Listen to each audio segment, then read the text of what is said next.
무허가 노점상 노점시장 사용허가 사건 접근하는 방법 확인하시고요. 노시장은 도심 도로에서 무질서한 상행위를 근절시키기 위하여 무허가 노점상을 전면 금지함과 동시에 예외적으로 몇 개소를 지정하여 신청자를 상대로 노점시장 사용허가를 해주기로 하였다. 그러니까 여러분들이 길을 가다 보면은 옷 팔고 떡볶이 팔고 하는 컨솔 박스 이런 거 보실 겁니다. 그 컨솔 박스 그것도 우리가 강학상 곡물이라고 봅니다. 그 곡물을 사용할 수 있는 것 역시 곡물 사용권을 설정하는 특허라고 봐요.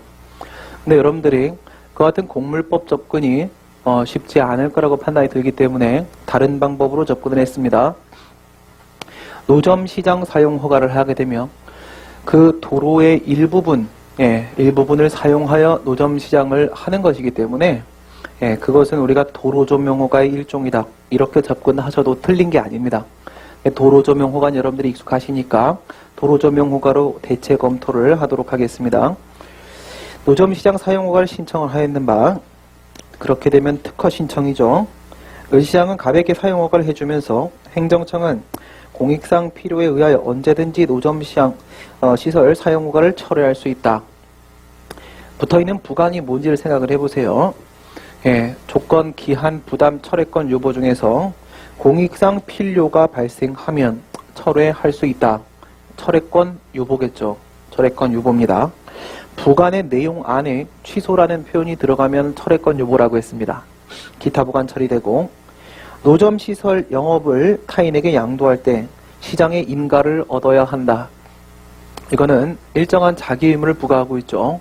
부담이라고 볼 수 있습니다. 단순히 의무 부과로 우리가 직관적으로 느껴진다고 해서 바로 부담 처리했다가 문제가 될 수도 있어요. 그럼 이제 어떻게 생각하라고 했어요? 행정청의 객관적 의사를 가지고 보시고 주된 행정의 효력 발생 전에 조건 성취가 가능한지 보시고 철회의 관행이 있는지 보시고 그 끝내 불분명하면 부담으로 보는 거라고 했습니다. 지난번과 마찬가지죠. 지난번에는 점용료를 내라고 했습니다. 네, 점용료를 내려면 먼저 점유하여 사용한 후에 그 사용료를 내는 것처럼 여기도 마찬가지입니다. 먼저는 노점시설을 사용을 해야지 그 영업을 양도할 수 있는 거 아니겠습니까? 그래서 먼저 이 노점시설 사용허가의 효력이 발생해야 한다는 점에서 두 번째 부과는 강학상 부담이 될 수밖에 없습니다. 어떤 기준을 적용시켰다? 주대행정이 효력 발생 전에 조건 성취가 불가하다. 따라서 이것은 부담이다. 제세 및 공과금 이외 영업소득의 20%를 시에 납부하여 도로정비 목적으로 사용하도록 한다. 역시 마찬가지죠. 영업소득이 발생을 해야 됩니다. 영업소득이 발생하려면 먼저 노점시설 사용허가의 효력 발생하고 영업이 시작돼야 되겠죠. 그렇다면 이것도 같은 이유에서 강학상 부담이다. 이렇게 처리가 되겠네요. 네 번째, 계약기간은 1년으로 한다. 도로조명허가의 기한을 1년으로 잡아놓은 겁니다. 이건 누가 봐도 기한이고 기한 중에 종기에 해당한다라고 볼 수 있겠죠.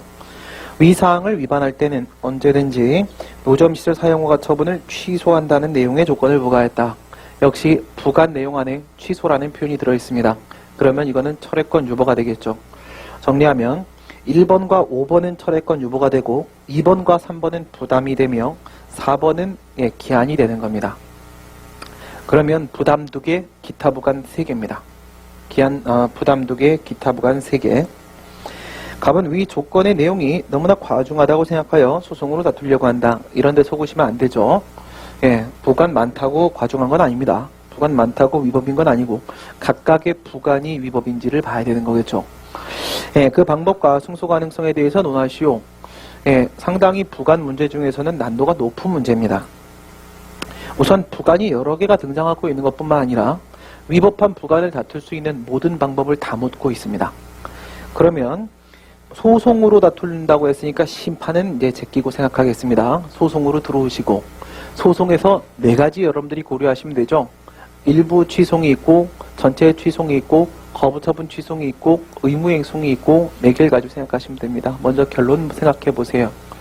일부 취송은 부담의 경우에 있어서는 인용될 수 있다고 했습니다. 물론 전제는 부관이 위법하다는 전제죠. 그 다음 기타 부관은 일부 취송되게 하면 기각됩니다. 그 다음 부담은 전체 취소되게 하면 기각됩니다. 부담은 기타 부관은 전체 취소되게 하면 인용될 수 있습니다. 부담이든 기타 부관이든 거부 처분 취소되게 하면 인용될 수 있습니다. 목적 달성 가능하고 의무 행속은 그 무엇이든 다 각하됩니다. 예, 결론부터 먼저 생각하시고 4개를 가지고 갈 겁니다. 그 다음 승소 가능성에 대한 문제는 방금 우리가 얘기한 그 기준을 가지고 판단이 될 텐데 그러면 이제 여기서 남은 건 뭐예요? 부가는 위법인지에 대한 문제밖에 안 남습니다. 부가는 위법인지에 대한 문제는 사실 여러분들한테 질문할 문제는 아니죠. 그러면 위법한 부가를 전제 깔고 이렇게 여러 개의 부가를 던질 수는 있을 겁니다. 그럼 이제 결론 내리면 그렇죠. 그냥 이 문제는 부간의 위법 여부가 달라질 수 있기 때문에 결과가 달라질 수 있겠지만은 여러분들은 전부 다 위법은 위법이다라는 전제를 한번 깔고 들어가 보시면 1부간 어떻습니까? 1부간은 철회권 유보죠. 그럼 1부간은 4개로 들어갔을 때 살릴 수 있는 거는 전체 취소과 그다음 거부처분 취소 2개일 겁니다. 2부간, 3부간은 부담이죠. 그러면 얘들은 일부 취소과 거부처분 취소 살릴 수 있을 겁니다. 그 다음에 4부간 기한이죠. 그럼 이거는 전체 취소과 거부처분 취소 살릴 수 있을 겁니다. 5부간은 철회권 유보죠. 역시 전체 취소과 거부처분 취소 살릴 수 있을 겁니다. 그 정도만 생각하셔도 여러분들은 충분히 점수는 득점 가능합니다. 뒤에 있는 내용 살짝 같이 한번 보도록 하겠습니다. 쟁점의 정리 보시면 여기에는 여러분들이 가능하시면은 쓰셔도 좋다라는 의미에서 제가 같은 논점의 문제에 하나 정도는 약간 오버한 답안들을 포함시킨다고 했습니다. 이게 부간 쪽에 약간 오버 답안입니다. 부간의 미법성에 대한 판단 기준이 들어가 있다는 거예요. 예. 사용하실 수 있으면 사용하세요. 사용할 수 없으면 바로 버립니다. 예. 쟁점의 정리 보시면 노점시설 사용허가의 법적 성질, 먼저 이게 주대행정행위, 이게 행정행위인지 재량행위인지에 대한 파악이 필요하겠죠. 부간 얘기 나오면 재량행위다라는 부분까지 검토하셔야 된다고 했습니다. 각 조건이 부간인지 먼저 부간 처리하신 후에 부간 종류로 넘어가는 거였습니다. 우리 부간 종류는 아까 다 파악해 봤습니다. 철회권 유보, 부담, 기한, 철회권 유보 이렇게 돼 있었습니다. 그 다음 부간 부과의 가능성 및 한계 위반에 따른 조건의 위법성. 부간 부과의 가능성 문제는 2가지를 가지고 얘기했었죠. 조립식 참고하실 분들 참고해 보시고 2단계 부분에 위법성 판단 기준이 있습니다. 가능성 문제가 있고 한계 문제가 있고 나왔었습니다. 가능성에서는 행정행위의 부과는 행정청이 부과하는 겁니다. 행정청의 의사작용이 개입될 수 있어야 한다. 따라서 법률행위적 행정행위에는 붙일 수 있고 행정청의 의사와 관계없이 법적 효과가 발생하는 준법률행위적 행정에는 붙일 수 없다. 이게 부간부과 가능성의 첫 번째 논의였습니다. 두 번째 논의는 법률행위적 행정행위라는 전제를 깔고 들어가는 겁니다. 법률행위적 행정이라는 전제를 깔아요. 왜? 준법률행위적 행정행위는 무조건 기속행위니까. 그렇죠? 그래서 법률행위적 행정행위에서 다시 재량이냐 기속이냐. 간단하게 한번 보겠습니다. 부간 부과의 가능성 논입니다. 부간 부과의 가능성. 부간의 가능성. 부간을 과연 붙일 수 있는가? 이거예요. 먼저 부간은 당연히 행정행위에 붙이는 겁니다. 행정행위를 둘로 나눕니다. 첫 번째, 법률행위적 행정행위가 있을 수 있고 두 번째, 준법률행위적 행정행위가 있을 수 있습니다. 여기서 얘는 되고 얘는 안 된다가 전통적 견해입니다. 이게 전통적 견해고 물론 이제 최근 견해는 이걸 깨버린다라고 했죠. 여기서도 되는 예외를 찾으시면 되는 겁니다. 여기서 되는 예외가 뭐가 있을 수 있어요? 인간증명서 같은 거, 그쵸? 여권 발급 같은 거, 이런 건 뭐예요? 공증입니다. 공증. 확인 공증 통지 수리의 공증. 하지만 준법률 행위적 행정행위로서 여권 발급, 인감증명서 발급, 이와 같은 공증행위에도 유효기간이라는 부간이 붙는다. 따라서 무조건 준법률 행위적 행정이라고 안 된다라고 말할 수는 없다. 이게 최근 견해입니다. 근데 이렇게까지는 잘 안 물어봐요. 이렇게까지 물어본 문제는 2012년도 입법고시 문제 하나가 있습니다. 그 문제는 상당히 어렵기 때문에 이소난 가서 같이 풀도록 할 겁니다. 연기 때 들으셨던 분들은 그런 경우를 알고 계실 거예요. 이 학원에 행정법 강의를 하겠다고 시강을 왔던 사람이 있었어요. 그 사람은 행정법 강사 중에서는 정말 최강의 스펙을 가지고 있었습니다. 엄청난 스펙. 그런데 실수했죠. 부관이 제일 자신 있다고 왔어요. 그걸 갖고 시강을 하겠다고. 근데 직원들이 앉아있고 제가 요 앞에 앉아있었어요. 그래도 이 학원의 1등 강사는 저니까 저가 앉아서 그 테스트를 하라는 겁니다. 앉아가지고 뭐 해야겠습니까? 진입을 못하도록 막아야겠죠. 공격을 좀 했죠. 그 부분은 그렇지 않습니다. 왜 이렇게 판단하십니까? 그렇지 않습니다. 그렇지 않습니다. 결국 어떻게 됐을까요? 얼굴 빨개서 돌아가고 다신 돌아오지 않았습니다. 네. 뭐 그런 일이 있었는데 그분이 결국 깨졌던 게 너무 어려운 기출을 들고 들어왔어요. 기출을 풀어야 된다라는 포인트는 잘 잡고 들어왔습니다. 그런데 12년 입법고시 문제가 제일 어려웠는데 하필 왜 그걸 들고 들어왔을까? 거기에는 정말 모든 부관의 논점이 다 들어가 있었습니다. 그래서 그 부분 저도 밑에서 10분 동안 고민을 곰곰이 하다가 요쯤에서 틀리겠지 예상이 돼서 올라왔는데 정말 그 부분에서 다 저거를 다 밟더라고요. 지뢰가 있는 곳마다 들여밟고 지나가길래 그 다음 여기서 다시 두 개로 나눠집니다. 나눠져서 첫 번째 뭐가 있어요? 재량 행위가 있고 두 번째 기속 행위가 있고 이렇게 있단 말이에요. 했을 때 전통적 견해는 요거는 되고 요거는 안 된다 이거예요. 그러니까 우리가 부관 얘기할 때 요건을 갖췄음에도 불구하고 뭐예요? 할 수도 있고 안 할 수도 있고 부관 붙이고 할 수도 있고 즉 부관을 붙이는 건 재량권 행사의 일환이라고 했습니다. 이게 전형적인 상황이에요. 전형적인 상황. 근데 이제 기속행위인 경우에서도 되는 경우가 있고 재량행위에서도 안 되는 경우가 있고 그렇단 말이죠. 이럴 때 보통 이쪽을 칩니다. 재량행위에서 안 되는 거. 그게 바로 뭐예요? 신분 설정 행위입니다. 그래서 공무원에 대한 임명이라거나 귀화 허가라거나 이런 신분 설정 행위는 뭐예요? 권리관계 설정이기 때문에 특허입니다. 특허는 재량이죠. 하지만 거기다가 부관을 붙일 수는 없다고 했습니다. 공무원 임명하면서 조건 붙여버리면 안 돼요. 시험 보고 합격했는데 거기다가 대놓고. 그래서 제가 예를 어떻게 들어드렸어요. 고용부 공무원 임명을 할 때 노동해방 조건부 공무원 임용 처분 이러면 노동해방을 못 시키면 나가야 됩니다. 그렇죠? 그 다음 통일부 공무원대 조국 통일 조건부 그 조통이 구성 안 하면 나가야 됩니다. 이런 거 안 된다는 거죠. 그렇죠? 귀화하고 하는데 광개토대왕이 돼서 영토 확장 조건부 이런 거 안 된다는 거죠. 그래서 이게 1단계, 2단계 여기서 1단계 그 다음에 2단계 이렇게 해서 종래견에는 뭐만 된다는 거예요. 여기만 된다는 겁니다. 법률행위적 행정행위이면서 재량행위에 대해서만 붙일 수 있다. 이게 전통적 견해입니다. 근데 다 예외가 생긴단 말이죠. 근데 보통 문제는 일로 나와요. 그러니까 도로조명허가에다가 항상 부관 붙이고 그 다음에 행정재산의 목적의 사용허가에다가 부관 붙이고 그런 문제들이 나오지 않습니까? 근데 그건 다 뭐예요? 특허 아닙니까? 특허는 법률행위적 행정행위잖아요. 특허는 재량행위잖아요. 그렇죠? 보통 부관 부과의 가능성은 문제가 안 돼요. 2012년도 입법고시 문제는 뭐였냐면 건축허가였어요. 건축허가. 건축허가 그 부분에 이제 담장 설치 조건부 판례가 있습니다. 그 판례 치고 들어왔던 문제인데 살짝 변형되니까 미끄러진 거였습니다. 그래서 그건 이렇게 들어가요. 건축허가는 명령적 행정행위로서 기속행위 빠지잖아요. 기속행위 빠져버리면 조건을 붙일 수 있다라는 법적 근거가 따로 있지 않은 이상은 부관을 붙일 수 없는 겁니다. 그런 경우가 종종 나옵니다. 해봐야 건축허가예요. 그 김현태 교수님 사례집에 있는 문제입니다. 그 다음에 부관의 한계로 들어가게 되면 이제 뭐예요? 영내법, 학목간, 영내법 이렇게 들어갔죠. 학목간, 영내법 이렇게 들어갔었습니다. 이 항목간 3개, 영내법 3개 이렇게 했을 때 항은 뭐였습니까? 사항적 통일성을 갖춰야 된다. 목은 뭐예요? 목적을 위협하면 안 된다. 이거는요.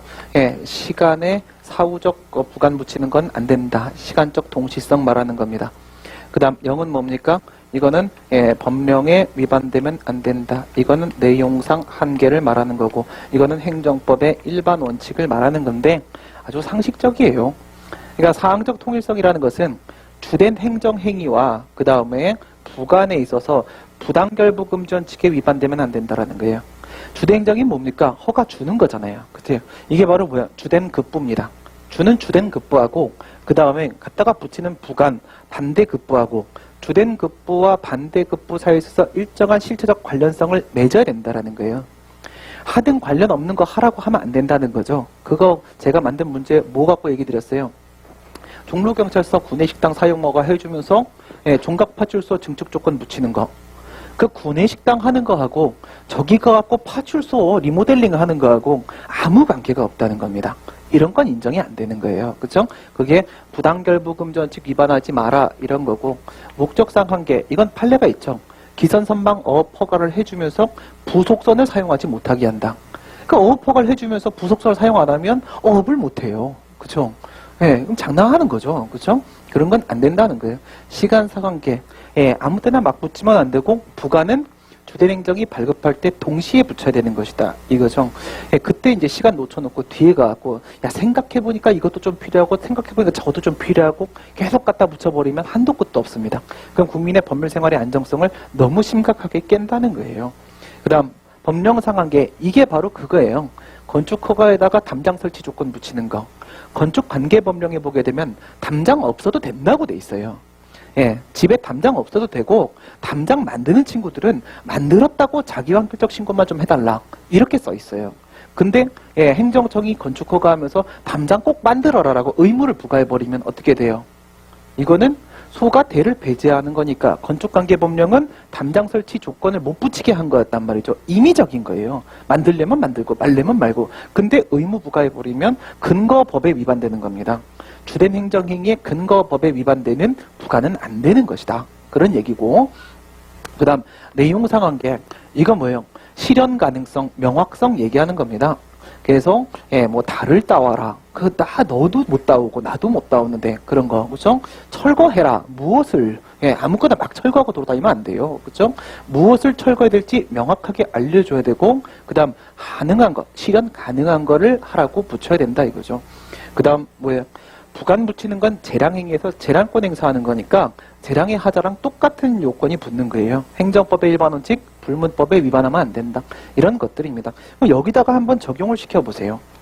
여기다 적용을 시켜보시면 뭐 뒤에 있는 종류는 바로 아까 파악을 했는데, 공익상 필요 있으면 언제든지 막 철회한다. 이건 뭐예요? 법적 안정성을 너무 심각하게 깨죠? 당연히 비례원칙 위반이겠죠. 그죠? 그 다음 두 번째, 양도할 때는 인가를 받아야 된다. 이건 적법입니다. 우리 지난번에 말씀드렸죠? 개인택시 면허를 양도할 때 반드시 인가를 받아야 된다고 했죠? 개인택시 면허가 뭐니까? 특허니까. 이 차량 가지고 개인택시 영업은 너만 해 라고 독점적 권리를 걔한테 준 건데 지 마음대로 이거 돈 된다고 팔고 그러면 안 된다는 거죠.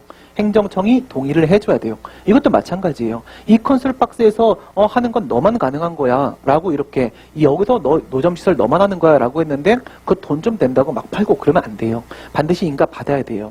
그래서 이거는 적법입니다. 그 다음 세 번째, 영업소득의 20%라고 했는데, 이거 지금 우리가 도로점용허가 접근했지 않습니까?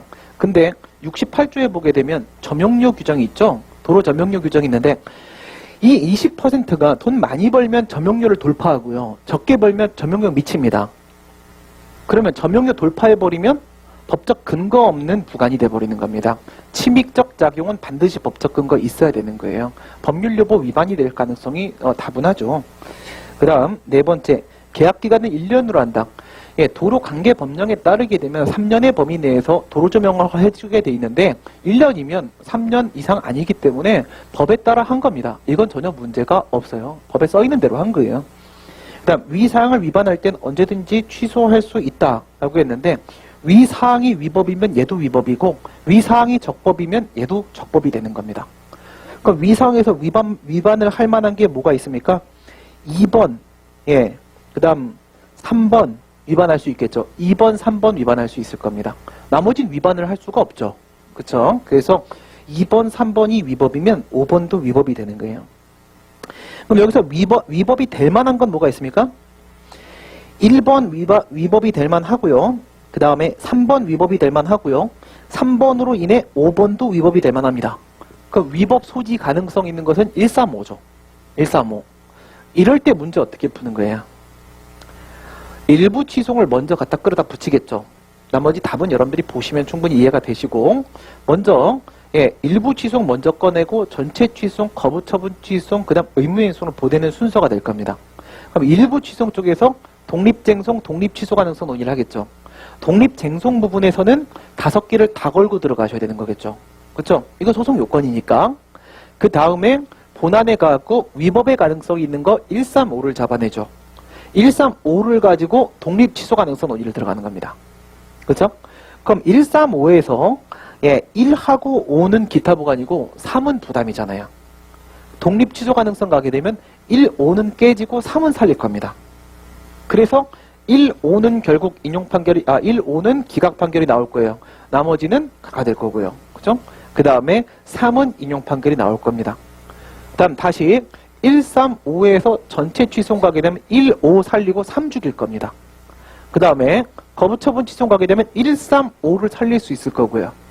의무행송 가게 되면 1, 3, 5가 다 각하돼 버릴 겁니다. 그게 결론이죠. 그래서 부관이 많다고 여러분들이 겁먹을 필요는 절대 없다는 거야. 부관 문제는 뭐만 하면 돼요. 결론만 알고 있고 조립식만 암기하고 있으면 우리에게 해야 될 일은 딱 하나. 부관의 종류 파악하기 이거밖에 없습니다. 부관의 종류 파악하기, 부담 2개, 기타 부관 3개. 이것만 파악한다면 나머지는 그냥 암기사항이라는 거죠. 그닥 어려운 문제는 아니었습니다. 그 다음에 유해식품 판매와 영업정지 사건 보겠습니다.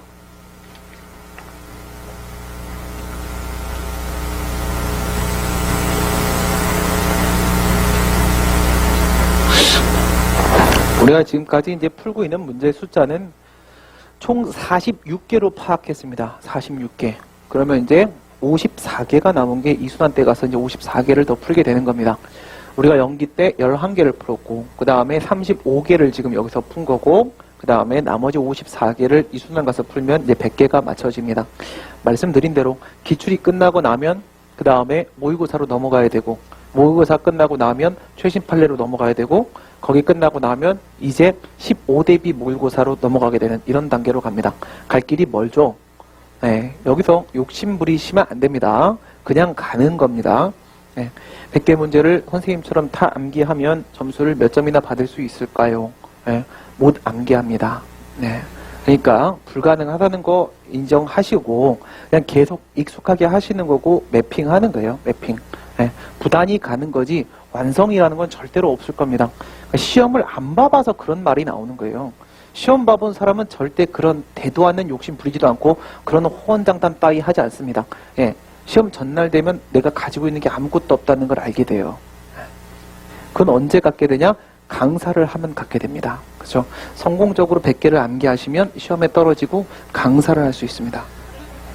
그렇게 하시든지 그냥 계속 하는 겁니다. 식품위생법 75조는 유해식품을 판매한 자에 대해서 영업허가를 취소하거나 6개월 이내에 기간을 정해서 영업 전부 일부 정지, 영업소 폐쇄할 수 있다. 75조에 그렇게 써 있어요. 그렇죠? 밑에 보면 영업허가 취소, 6개월의 범위 내에서의 정지, 영업소 폐쇄 명령. 영업소 폐쇄 명령은 폐쇄가 아닙니다. 폐쇄 명령이라는 하명입니다. 자기 하명이에요.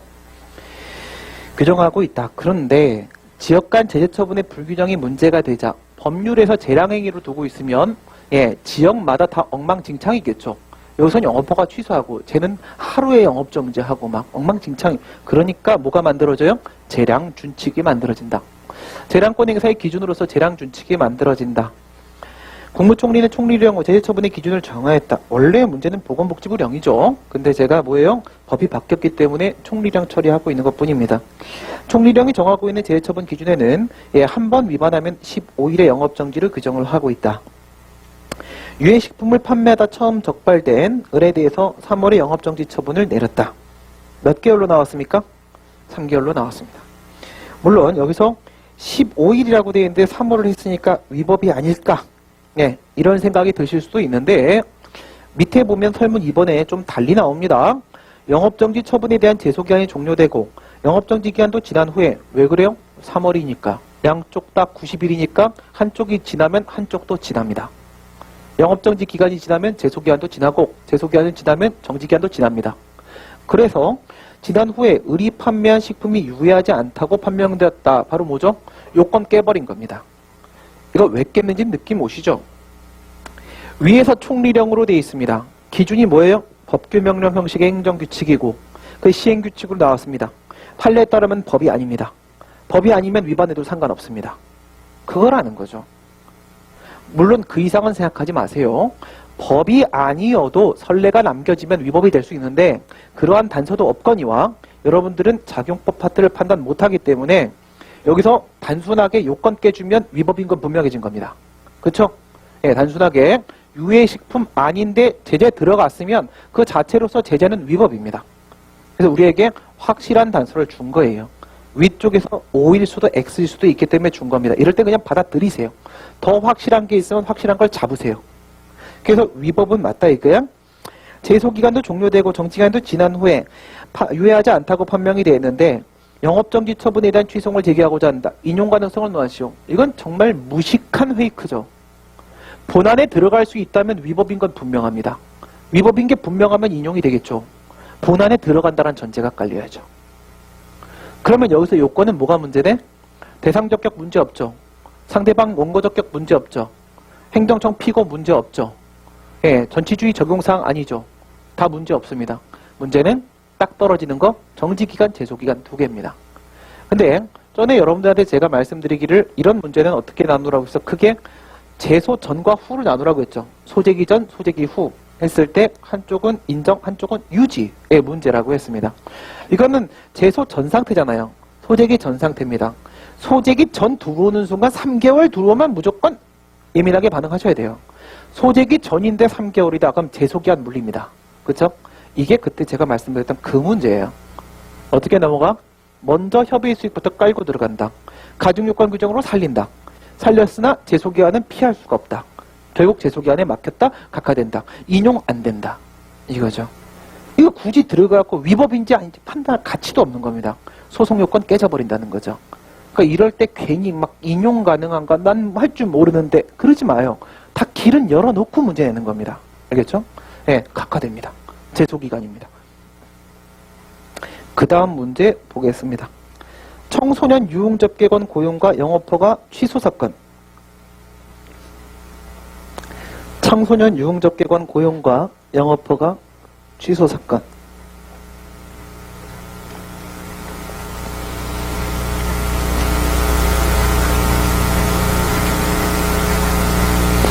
유흥주점 영업허가를 받아 주점을 경영하고 있는 갑은 문제가 바뀌었죠. 지금까지의 문제는 전부 다 뭐였습니까? 지금까지 문제는 일반 음식점이었습니다. 얘는요, 유흥주점입니다. 아무 차이 없습니다. 갑은 청소년 을을 유흥접객원으로 고용하여 유흥행위를 하게 하였다. 이겁니다. 예. 얼마 전에 제가 받았던 사건이 출입시켰다? 고용하였다? 고용하여 유흥행위를 시켰다. 이거예요. 예. 차이가 어떻게 떨어지냐면 고용하여 유흥행위를 했다. 한 번 위반 취소. 이렇게 됩니다. 예. 청소년을 유흥행위까지 시켜버리면 이건 바로 취소입니다. 고용하였다? 그럼 6개월. 그 다음 출입만 시켰다? 그러면 2개월. 3개월? 2개월. 예. 그러니까 이게 그 수위에 따라서 제재의 수위도 같이 달라지거든요. 위반 수위에 따라서. 이건 바로 취소짜리입니다. 취소짜리니까 영업허가 취소를 했다는 말이 나오는 거예요. 정말 안 되는 거죠. 그렇죠? 관할행정청인 A로부터 위 유흥주점 영업허가 취소하는 영업허가 취소 처분입니다. 갑은 이에 불복하여 행정소송을 제기하여 취소 처분을 취소하는 판결을 선고받아 그 판결이 확정되었다. 확정 판결 나와버렸으니까 판결의 효력 문제겠죠. 근데 이게 아니라면 어떻게 돼요? 아까 나왔던 그거 등장합니다. 취소의 취소. 그쵸? 취소 처분에 대한 취소송을 제기했잖아요. 그러면 취소 처분에 대한 취소 판결을 받으면 영업허가 처분, 즉 당초 처분의 효력은 부활하는가? 그 문제를 생각해 보셔야 된다는 거죠. 네. 그래서 그 구도 어떻게 가요?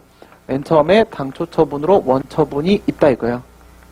원처분이 있고 여기에 뭐가 들어와요? 취소가 들어온다 이거예요. 그 다음에 취소가 들어온다 이겁니다. 이게 뭐 취소 처분일 수도 있어요. 직권 취소라거나 철회라거나 취소 처분일 수도 있고 이게 취소 처분이면 뒤에 한 단계 올리면 돼요. 취소 재결이나 취소 판결 이런 거 올리면 됩니다. 근데 이게 뭐일 수도 있어요. 취소 재결일 수도 있잖아요. 아까 전처럼. 그럼 뒤쪽은 무조건 취소 판결. 그 이상의 상황은 생각하지 마세요. 알겠죠? 예. 여러분들한테는 어떻게 해야 돼요? 이게 만약 처분이라면 이 취소는 재결이거나 판결일 때 문제 발생. 이게 만약 재결이라면, 취소 재결이라면, 그러면 뒤에는 취소 판결 상황, 그 이상을 벗어나진 않을 겁니다. 예, 이렇게 들어왔을 때 취소가 뭘 죽였어요? 얘를 죽였죠. 취소가 뭘 죽여요? 얘를 죽이죠. 얘가 얘를 죽여서 얘가 죽었죠. 얘가 얘를 죽여서 얘가 죽었죠. 모두 몰살했죠. 끝난 건가? 그쵸? 그럼 다시 세상을 열어야 됩니다. 그래서 어떻게 하라고? 얘가 얘를 죽이면 얘는 부활하는가? 이겁니다. 부활. 예. 부활이라는 표현 쓰는 겁니다. 예. 부활, 소생 표현 써도 되는 거예요. 예. 부활할 수 있는. 부활을 시킬 수 있다면 요 취소 소송은 뭐예요? 실익이 있지만 부활을 시킬 수 없다면 그냥 전멸하고 마는 겁니다. 그거는 실익이 없다는 거죠. 이게 예, 통설 판례 입장은 절충설입니다. 그래서 두 개로 나누자 이거야. 나누자. 이게 만약 수익적 처분이라면, 이게 만약 침익적 처분이라면 얘는 오케이, 얘는 X 이렇게 가자는 게 입장이죠. 예, 얘가 수익이면 얘는 침익이죠. 얘가 침익이면 얘는 수익이죠. 이러면 괜찮은 거예요. 그쵸? 근데 얘가 침익이면 얘는 수익인데 요거까지 좋았는데 여기서 침익을 발생시킨다. 이건 너무 심각하게 안정성을 깬다는 겁니다. 행정법관계 안정성을 심하게 깬다. 그래서 이건 인정할 수가 없다. 이것만 인정한다. 근데 문제는 항상 여기가 수익으로 나와요. 수익으로 나오니까 인정한다. 협의 수익 논의를 들어가실 수 있습니다. 그러다 이 문제는 이미 판결이 확정됐습니다. A 처분의 위법 여부와 그 논거를 검토하시오. A 처분은 뭐냐? 이 영업허가 취소 처분이 취소되는 판결이 확정된 다음에 A가 그 다음에 뭘 하겠어요? 그 다음 재처분을 합니다. 그럼 이 재처분이 30조 이항의 재처분 의무의 재처분입니까? 그건 아닙니다. 예, 이건 뭐예요? 알아서 재처분하는 겁니다. 재처분 의무가 부과된 게 아니에요. 예, 스스로 알아서 재처분을 합니다. 위 확정 판결은 A가 청문 절차를 거치지 않았다는 점을 이유로 뭐예요? 절차의 하자. 영업허가 취소를 취소하는 것이었다. 판결의 취지는 절차의 하자입니다. 판결 확정한 후에 청문 절차를 거치고 다시 영업허가 취소 처분을 똑같이 했다. 이건 뭐죠? 청문 절차를 거쳐 밑줄, 예, 청문 절차 거치지 않았다. 밑줄 긋고 절차하자. 밑에 청문 절차를 거친 다음 밑줄 긋고 위법사유 시정. 오른쪽에 영업허가 취소하는 처분, 밑줄 긋고 동일 내용 처분. 동일 내용 처분. 그러면 동일 내용 처분 나왔으면, 인용 판결 이후에 동일 내용 처분 나왔으면 반드시 기속력 논의 들어간다. 주체 절차 형식이다. 의심할 건 위법사유 시정 여부. 위법사유 시정했다. 그러면 동일한 과오 반복한 적 없다. 그렇죠? 그럼 이거는 기속력 위반이 아니다. 여기서 질문. 취소된 영업허가 취소 처분과 그 다음 여기 다시 나온 영업허가 취소 처분은 분명 기속력 위반이 아닌데요. 동일 사유에 근거한 처분입니까? 그쵸? 기사동 인정되죠. 동일 사유에 근거한 처분이지만 기속력 위반은 아닙니다. 왜? 위법 사유 시정했으니까. 구체적 위법 사유를 다시 범하진 않았습니다. 그 다음 설문 2번. 위 확정 판결은 을이 청소년임을 인정할 증거가 없다는 이유로 뭐죠? 청소년 고용에서 청소년 깼습니다. 청소년 고용에서 청소년 깼어요. 위 영업허가 취소를 취소하는 것이었다. 무슨 하자? 내용의 하자. 내용의 하자. 판결이 확정된 다음에 을이 청소년임을 인정할 만한 증거가 새로 발견됐다는 이유로 다시 영업허가 취소를 했다. 기사동 인정됩니까? 내용의 하자에서는 기사동 논의 들어가는 거라고 했죠? 기사동 인정돼요? 인정되죠. 똑같은 친구입니다. 그쵸? 을이라는 청소년을 고용했다라고 해서 했는데 을이라는 청소년을 또 고용했다라는 이유로 또 다시 영업허가 취소를 했습니다. 이게 사실이든 말든 중요하지 않습니다. 그쵸? 기속력 위반, 무효. 그쵸? 그 다음 위 확정 판결은 을을 유흥접기로 고용하였다는 점 인정할 증거 없다. 뭐죠? 을은 청소년 맞다. 고용은 안 했다. 이거죠. 앞에 건 청소년 깼고 이번엔 고용 깼습니다. 고용한 적 없다. 영업허가 취소 처분을 취소하는 것이었다. A는 청소년 병을 유흥접기로 고용하여 유흥행위를 하게 한 사실이 있다는 이유로 영업허가 취소 처분했다. 어떻습니까? 무슨 하자? 내용의 하자. 그쵸? 예, 을이라는 청소년을 고용한 적 없다. 내용의 하자입니다. 이런 걸 우리가 처분 사유 없음이라고 합니다. 처분 사유 없음. 처분 사유 없음은 법률 유보 위반이 아닙니다. 법률 우위 원칙 위반입니다.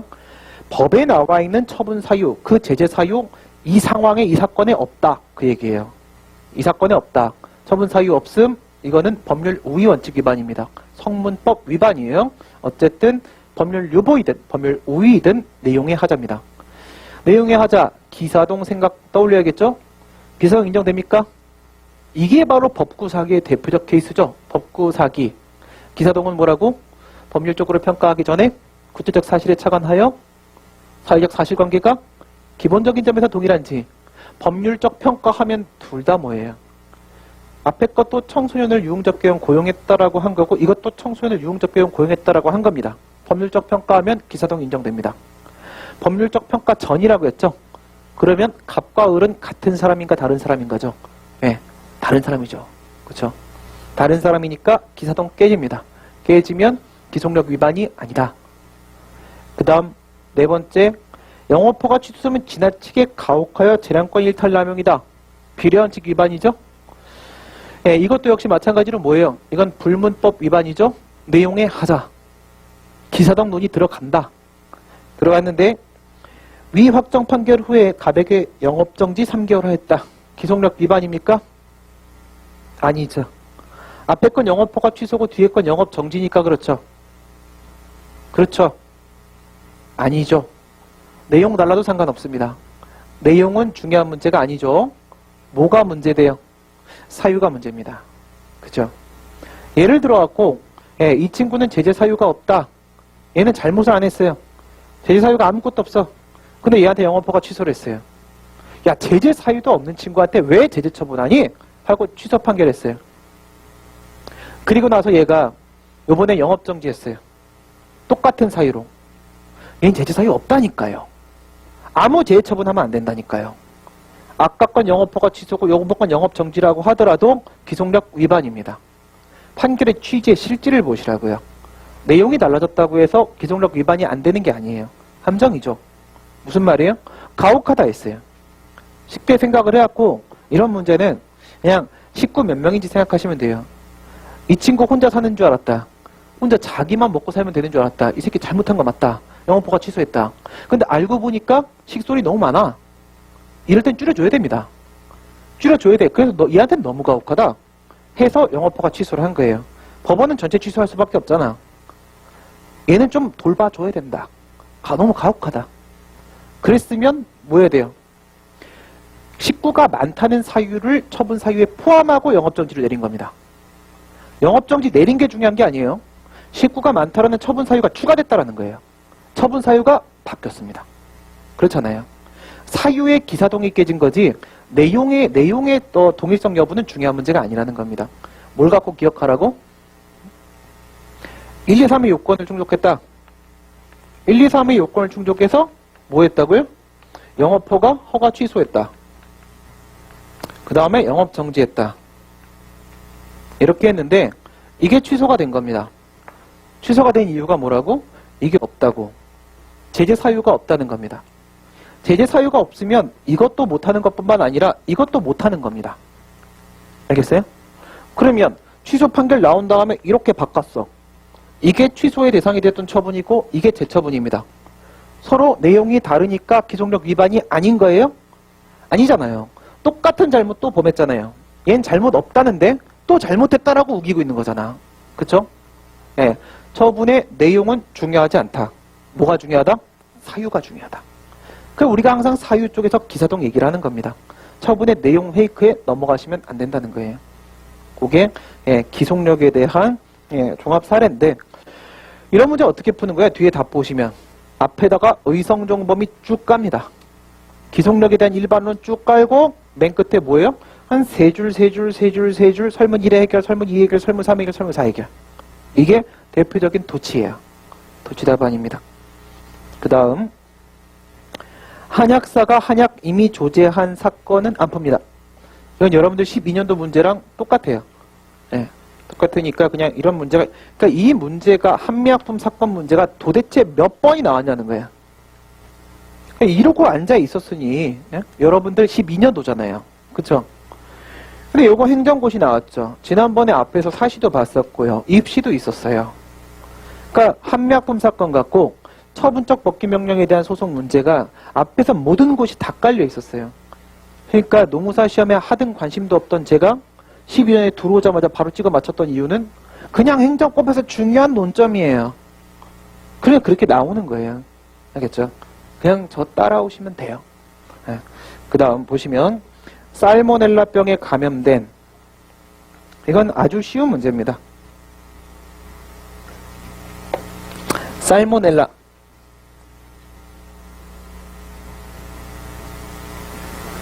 식중독 같은 거예요. 아파요.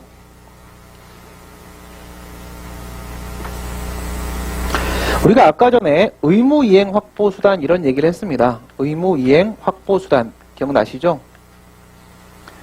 행정주체가 국민한테 침입적 처분 잘못했어요. 바로 불복. 그 다음 국민이 행정주체한테 수익적 처분 신청했는데 잘못 거부했어요. 불복. 두 가지 상황 말고 또 하나의 양상이 다른 상황이 있다고 했죠. 그게 주체와 객체 사이의 새로운 세 번째 관계. 이게 뭐예요?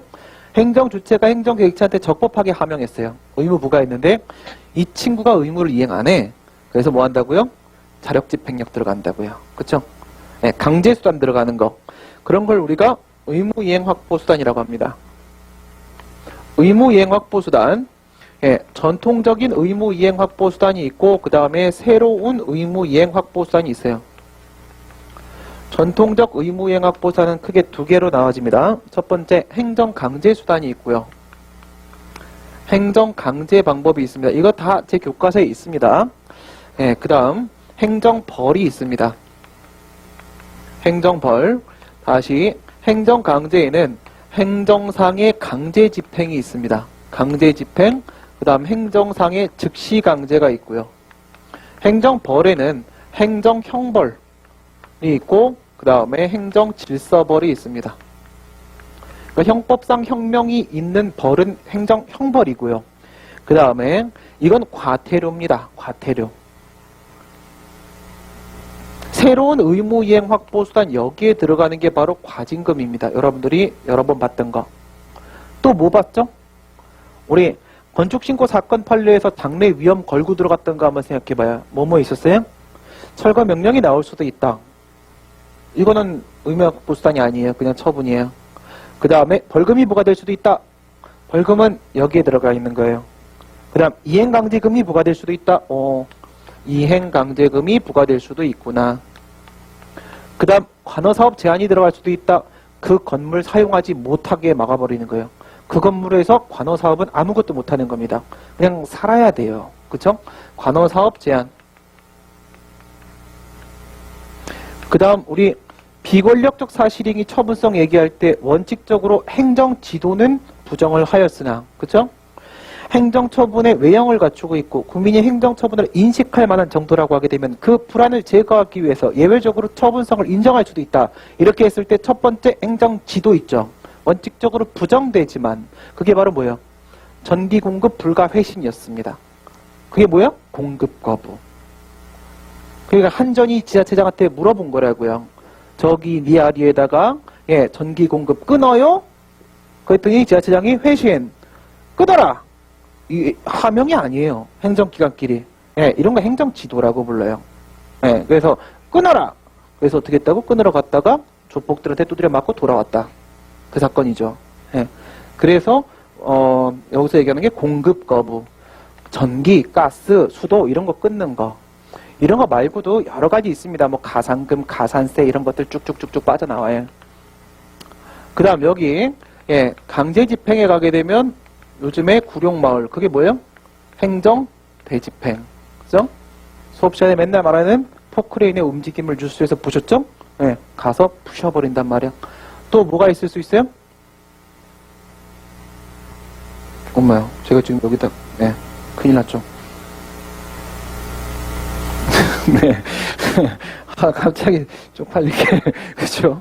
그 다음에 강제징수, 돈 안 낼 때 강제징수를 할 수도 있습니다. 또 어떤 방법이 있어요? 영업소 폐쇄. 자물쇠 분들 경험할 뻔했죠? 뭐 했어요? 우리 학원 공간을 교육청에서 와서 폐쇄하려고 했어요. 폐쇄. 무등록 상태다라고 해요. 그런 게 뭐예요? 직접 강제. 공무원이 와서 직접 강제. 그러니까 영화에서는 어떻게 했어요? 영화에서는 공무원들이 나가고 그 나이트에다가 앞에다가 이렇게 X바 딱 쳐놓고 아무도 못 들어가게 막아버리죠? 그래서 제가 교육청에 물어봤던 게 그거잖아요. 어떤 방식으로 폐쇄하실 겁니까? 그래서 제가 그냥 공부하라고 했죠. 뭐라고? 와서 그냥 경고장 하나 붙이고 가겠습니다. 알겠습니다. 네, 들어오십시오. 네, 그거죠. 우린 그냥 공부하겠다.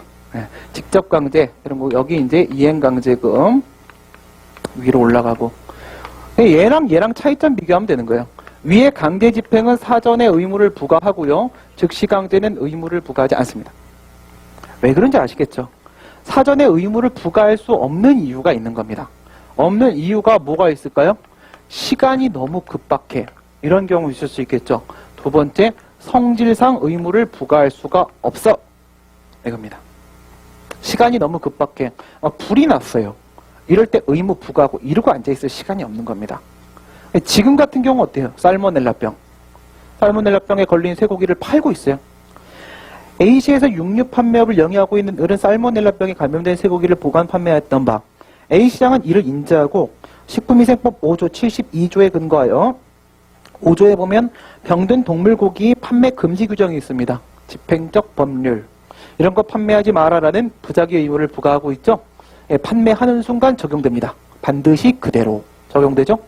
그 다음 72조에 보게 되면 시도지사 시장군수구청장은 영업을 하는 자가 위에 4조부터 6조, 5조에 해당 사항이 있고 위반한 경우에는 관계공무원에게 그 식품 등을 압류 폐기하게 하거나 용도 처리 방법 등에서 없애는 조치를 명하여야 한다. 이 명한다가 하명입니까? 공무원에 대한 명령이죠. 뭐예요? 직무명령입니다. 직무명령. 내부적 행위죠. 그래서 지금 위에 문제에서 그러는 거예요. 5조와 72조 근거하여 담당 공무원 갑에게 폐기 조치를 명하였다. 하명 아닙니다. 이거 자기들끼리 하는 거예요. 직무명령. 그럼 이제 누가 움직여? 공무원이 움직이지. 그럼 공무원의 행위는 무엇으로 봐? 행정청의 행위로 본다. 이거죠. 공무원 행위는 전부 다 행정청의 행위로 봅니다. 갑은 을이 보관 판매하고 있던 감염된 쇠고기를 수거해 폐기 행위를 개시하였고 의무 부과했습니까? 이거 판매하면 안 돼. 라고 뭐 했어요? 하명 처분 하나도 없습니다. 즉시 폐기 행위에 대해서 취소. 왜 즉시라고 했을까요? 아직 수거 폐기 행위가 종료되지 아니했다. 아직 폐기되지 않은 동물 고기가 조금 남아있다. 이거예요. 그래서 이 소송의 적법 여부를 설명하시오. 이래 들어갔습니다. 이건 시간 쪽입니까? 성질 쪽입니까? 시간 쪽일까요? 성질 쪽일까요? 왜 겁을 먹고 그래? 뒤에 봐봐요. 즉시강제 봐봐요. 목전에 닥친 급박한 장애에 대해 사전의 의무가 시간, 성질상 사전의 의무부가 안 돼. 이런 경우에 하게 되는데 이건 뭐다? 성질. 왜 성질인데? 만약에 의무를 부과해봐요. 여기서 팔면 안 돼! 라고 명령을 했어. 부작위 하명을 했습니다. 그럼 어떻게 하겠어요? 여기서 그것만 들리잖아. 그럼 딴 데서 팔면 되잖아요. 그쵸? 딴 사람 주면 되는 거예요. 그런 고기가 한두 개가 아니지 않습니까? 그쵸? 그래서 스테이크는 먹는 게 아니지 않습니까? 스테이크는 스테이크 고기로 돼 있는 게 우리나라에선 찾을 수 없대요. 그러니까 어떻게? 안 먹는 겁니다. 그쵸? 그래서 뭘? 삼겹살을 먹어야 되는 거죠. 성질상 안 돼요. 하지 마! 그러면 딴 데 가서 한다고요. 이거라고요. 그러니까 사전에 의무부가 없으니까 이쪽이 아니야. 이쪽이야. 그럼 즉시강제는 뭔데요? 권력적 사실행위에 해당한다. 권력적 사실행위의 성질을 갖습니다. 권력적 사실행위의 성질을 갖는다 이거예요. 권력적 사실행위인지는 어떻게 알 수 있어? 지금 보시다시피 수거하고 폐기했죠. 뭐가 개입됐어요? 물리적 행위가 개입되어 있죠. 물리적 행위가 들어가 있으면 다 권력적 사실행위예요. 그러니까 이것도 물리적 행위 들어가 있으니까 즉시강제도 권력적 사실행위 연결시키는 건 어렵지 않아요. 근데 이거 누구나 이렇게 보기 때문에 여러분들은 즉시강제는 권력적 사실행위로서 이렇게 연결시키면 돼요. 알겠죠? 그 다음에 이제 권력적 사실행위에 대한 학설이 들어오는 겁니다. 학설이 들어와 첫 번째 긍정설이 있고요. 그다음 두 번째 수인하명설이 있고 세 번째 부정설이 있습니다. 부정설 이런 친구들은 뭐 신경 안 써도 됩니다. 그러니까 사실행위니까 처분 아니지 뭐 이런 애들이에요. 심지어 우린 비권력적 사실행위도 처분으로 보는 우리들인데, 그렇죠? 어떻게든 장래 위험을 연결시켜서 처분 인정시키는 우리들인데, 이거는 먹히지도 않는 소리고, 얘와 얘의 차이가 뭐냐면 얘도 처분으로 봐요. 얘도 처분으로 봅니다. 근데 위와 아래의 차이는요, 긍정설은 처분 개념에 대한 이원론의 입장을 취하고요. 얘는 처분 개념에 대한 일원론의 입장을 취합니다. 뭔 소리인지 알겠죠? 권력적 사실행위가 뭐라고 보는 거야? 처분이 아니라고 보는 거예요. 얘는요, 처분이 맞다고 보는 거예요.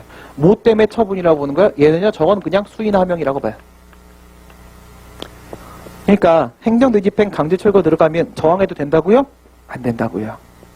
토크레인 끌고 들어가면 그것도 권력적 사실행위잖아요. 대집행의 실행. 저항하면 안 된다고요. 상대방은 참아야 될 의무가 부과되고 있다는 겁니다. 집행과 동시에 상대방은 의무를 부과받고 있는 거예요. 사전에 의무를 부과 안 한다고 했지 의무를 부과 안 한다고 안 했어요. 그쵸?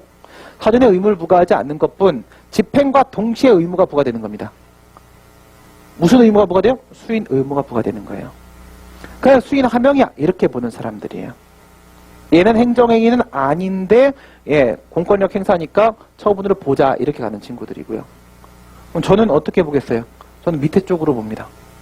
근데 이론은 전 아니잖아요. 그쵸? 그래서 입장이 전 애매해요.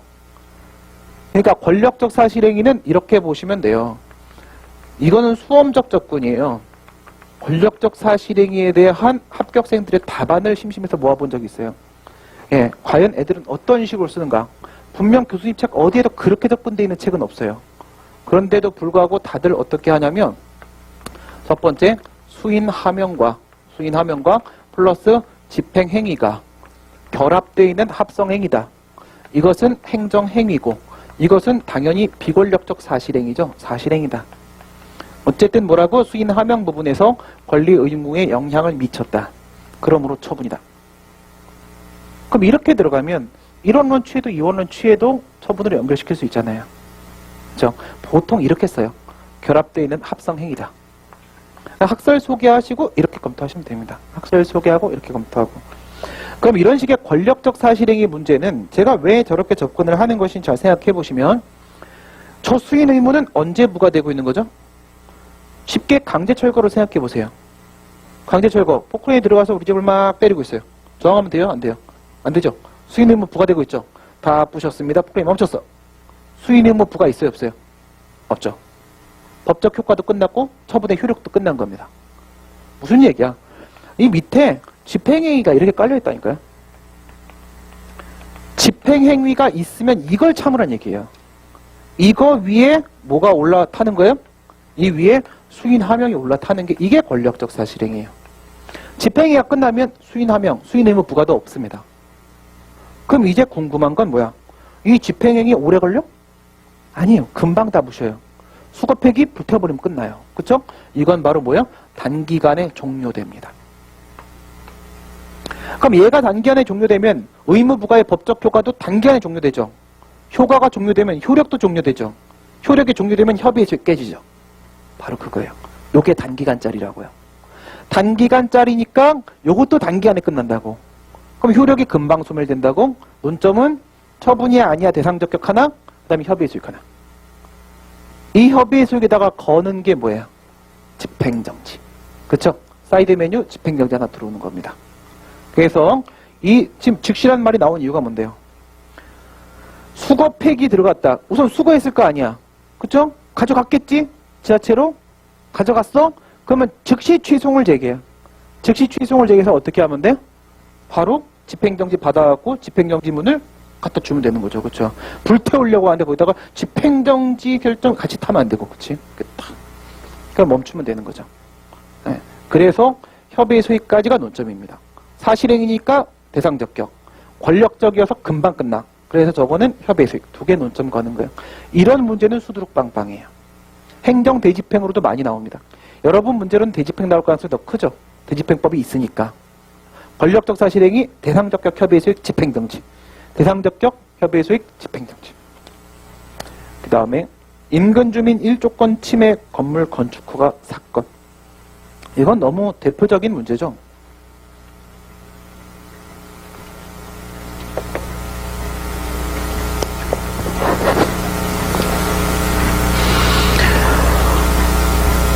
(2002년도) 사시. 연도도 2개, 회차도 2개.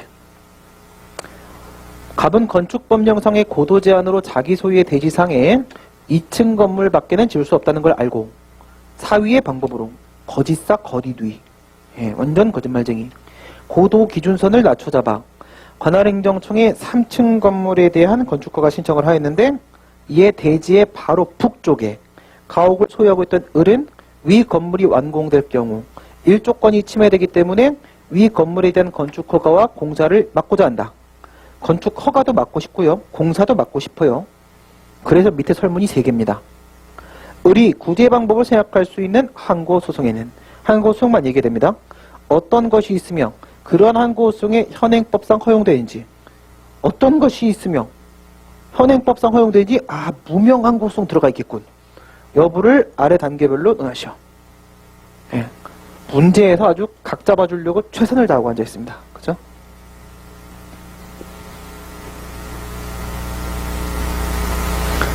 갑이 이제 건물을 짓는단 말이죠.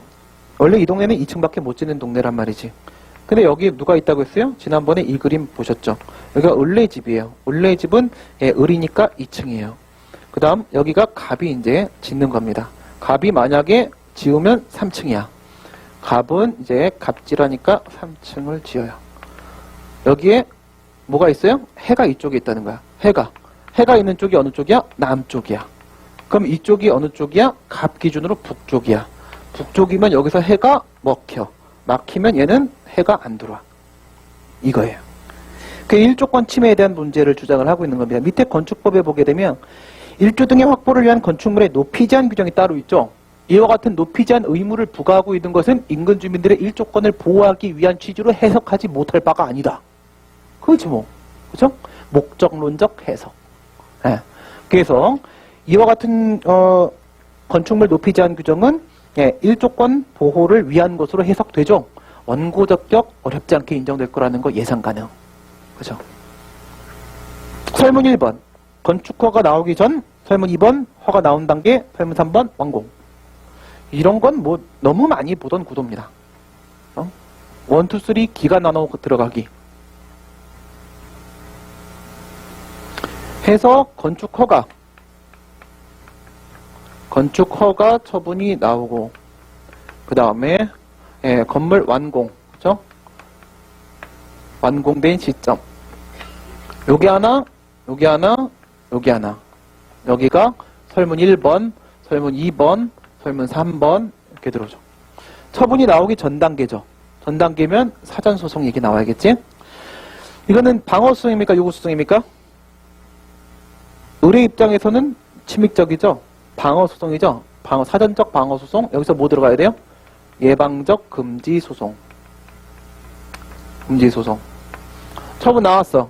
이게 이제 우리가 얘기하는 일반적인 상황이죠. 두 번째. 그러면 을이 갑에 대한 허가 처분을 다투려고 들어갑니다. 그럼 처분 상대방 누구? 갑. 원고는 처분의 제3자. 제3자 소송. 그렇죠? 여기는 제3자 소송. 제3자 소송의 종류는 2개가 있죠. 하나는 제3자 방어소송. 그죠? 3유형이 있을 수 있고, 그 다음에 두 번째 제3자 요구소송. 4유형이 있을 수 있고, 2가지 치고 들어가면 되는 거죠. 그럼 여기서의 핵심 논점 뭘까요? 3유형에서. 허가는 처분이 맞으니까 대상적격 패스. 그래서 여기서 핵심은 원고적격. 이거겠죠? 제3자 요구소송. 여기서의 논점은 뭘까요? 소극적 작용이니까 항상 거부 부작위 이런 건 대상적격 핵심 걸리고, 그 다음 사유형이잖아요. 제3자 요구수성이죠? 그러니까 원고적격도 같이 걸리고. 근데 보통 이럴 때 어떻게 된다고 했어요?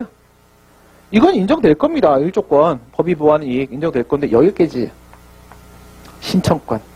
여기 깨지면 어떻게? 여기까지 못 간다고 했죠. 그러니까 이 밑에 쪽 논의할 때 원고적격 언급이 안 나올 겁니다. 논점은 논점인데. 그 다음 여긴 뭐예요? 완공? 건물이 안 지어지게 하기 위해 제기한 소속입니다. 건물이 안 지어지게 하기 위한 것인데 완공이 돼버렸어. 그럼 어떻게 돼요? 협의의 소액 문제가 걸리죠. 협의의 소액. 부인 사유하고 예외 사유하고 걸어봐야겠죠. 부인 사유, 그 다음에 예외 사유. 효리상. 어디 걸립니까? 상. 그쵸, 상. 원상회복 불가. 상이 걸리죠. 그러니까 이미 딱 지어진 건물을 원상회복, 스르륵. 이걸 해야 되는데 스르륵을 하려면 이겼을 때 행정청한테 뭐가 부과돼야 돼? 기속력으로 원상회복 의무가 부과돼야죠. 그럼 이놈아가 뭐 가서 철거 명령을 하고 말 안 들으면 대집행을 들어가고 하든지 간에 지가 알아서 하겠지. 근데 걔가 그렇게 해야 되는 의무가 부과돼야 돼. 우리 행정소송법에 원상회복 의무 있다 없다? 없다. 안 할 거다. 안 할 거다 이거죠. 그래서 깨져. 예외적 사유. 가중요건 규정 부수되는 이익.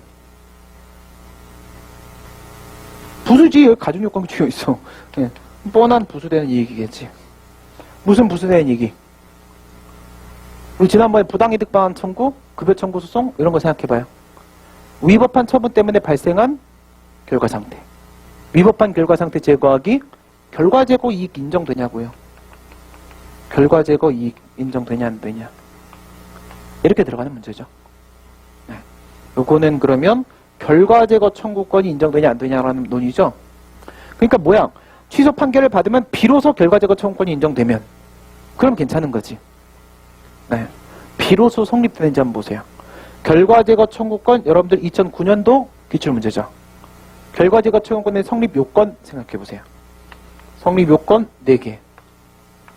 1번, 2번, 3번, 4번. 답안에도 있고 단무집에도 맨 마지막에 있죠. 그럼 첫 번째, 결과 제거 청구권이 성립되려면 그 결과를 만들어낸 공행정작용이 있어야 되고요. 두 번째, 위법한 결과 상태가 계속되고 있어야 돼요.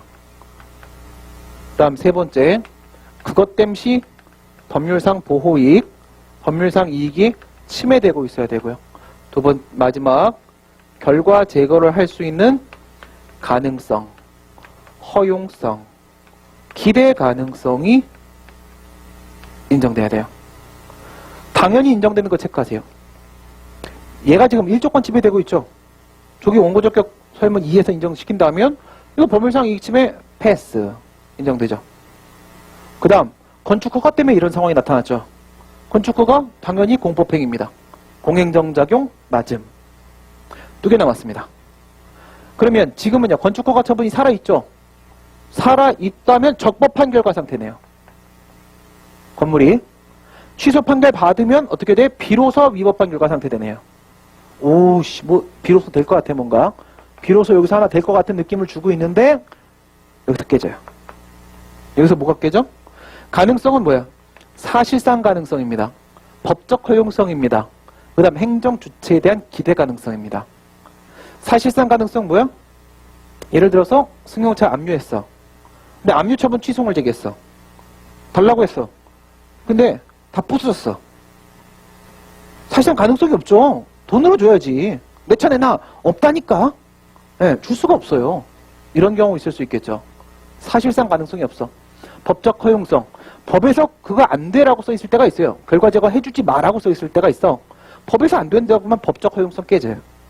지금은 핵심은 기대 가능성. 기대 가능성은 결국 이익 형량입니다. 이거는 이익 형량이에요. 이익 형량. 이익 형량 어디다 하나씩 들어가 있죠. 그 여기서 말하는 거 뭐야? 만약에 이 건물을 부셔버리는 것이 사회 경제적 비용이 그닥 크지 않다면, 그렇죠? 그렇다면은 사회적 비용이 공익이잖아. 그죠? 그닥 크지 않다면 얘의 일조권 보장을 위해서 부셔버리는 겁니다. 그럼 여기까지 인정이 되면 어떻게 돼? 여기까지 인정이 되면 이건 원래 인정되는 거지. 취소 판결 때문에 인정되는 게 아니야. 그렇지? 여기도 뭐야? O일 수도 있고 X일 수도 있어. O가 전제되면 요거에서 비로소가 성립되는 거야. 그러면 협의의 수익이 인정되는 거지. 근데 만약 이 건물이 엄청나게 비싼 건물이야. 막 이런 거. 그래서 돈 대빵 많이 들어. 그럼 X잖아? 이거 살려봐야 여기서 죽어. 대세에 영향이 없죠. 결과를 바꿔내지 못한다고. 그럴 땐 협의의 수익이 없죠. 여기서 한 발 더 들어가봐. 만약에 이 소송이 무효확인 소송이라면 어떻게 될까요? 지금 이 얘기는 원상회복 불가 상 깨고 들어온 이유는 행정청획이 기속력으로 원상회복 의무가 없기 때문이죠. 만약 무효확인 소송이라면 원상회복 의무 이제 있잖아. 그리고 그 상대방 갑에 뭐 권리 뭐 이익 보호할 거 있어요? 말도 안 되는 처분이었던 거 아니에요? 무효인 처분. 그렇죠? 예. 그러니까 그럴 때는 협의의 수익 있다. 원상회복 의무 인정되니까. 그렇게 할 수 있겠죠.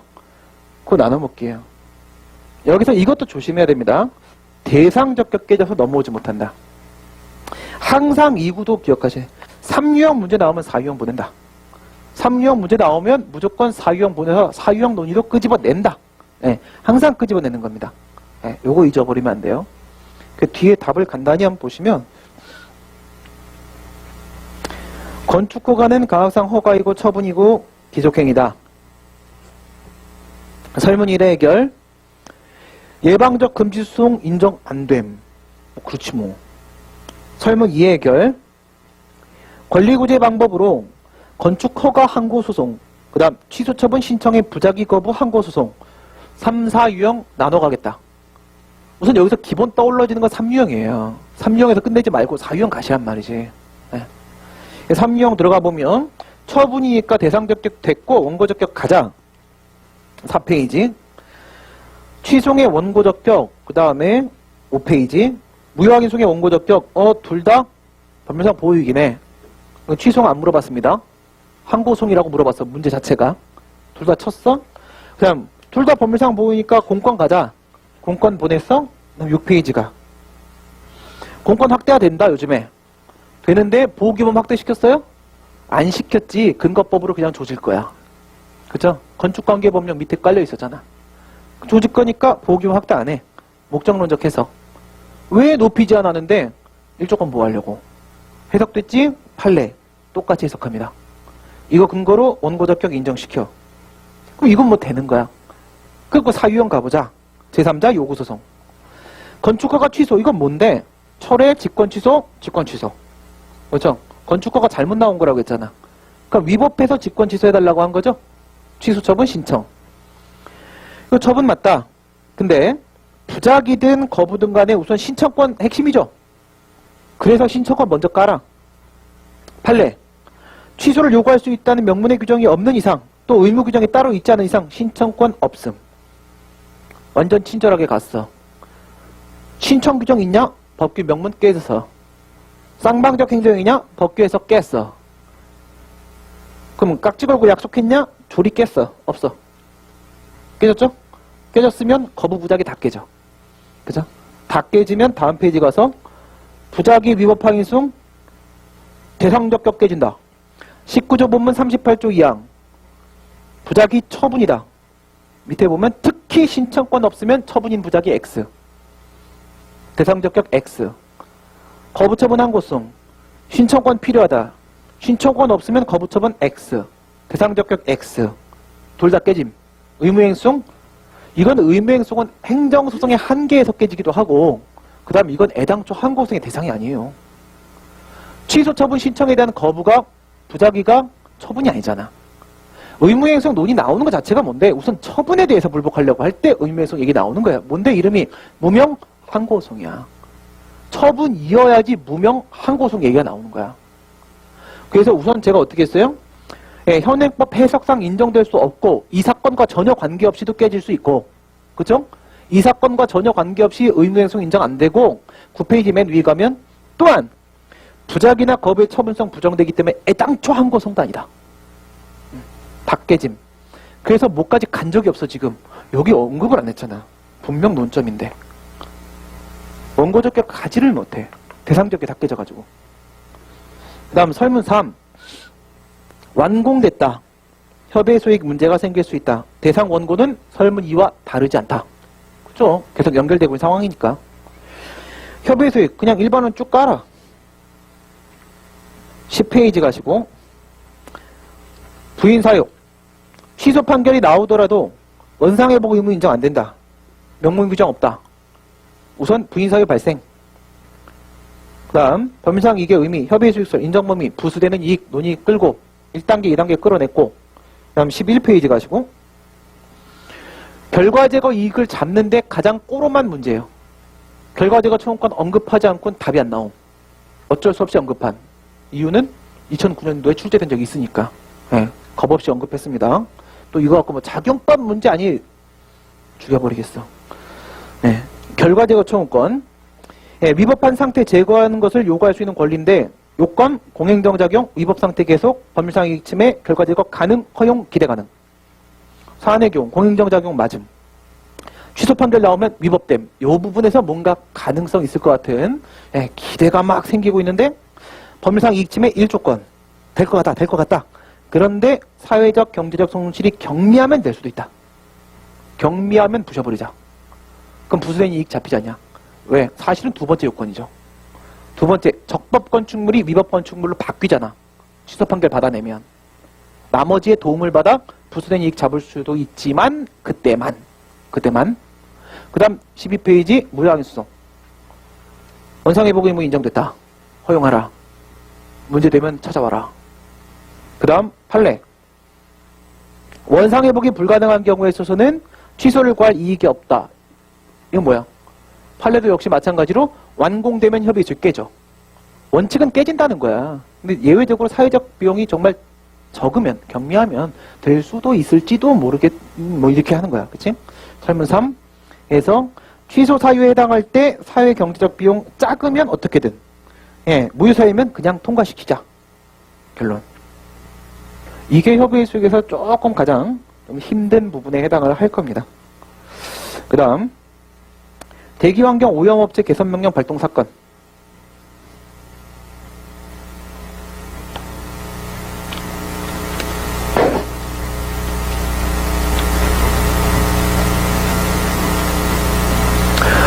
이 문제도 4번인가 5번인가 완전 똑같은 문제로 출제가 됐습니다. 이게 바로 여러분들 신청권 잡아내기 놀이했던 그 문제예요.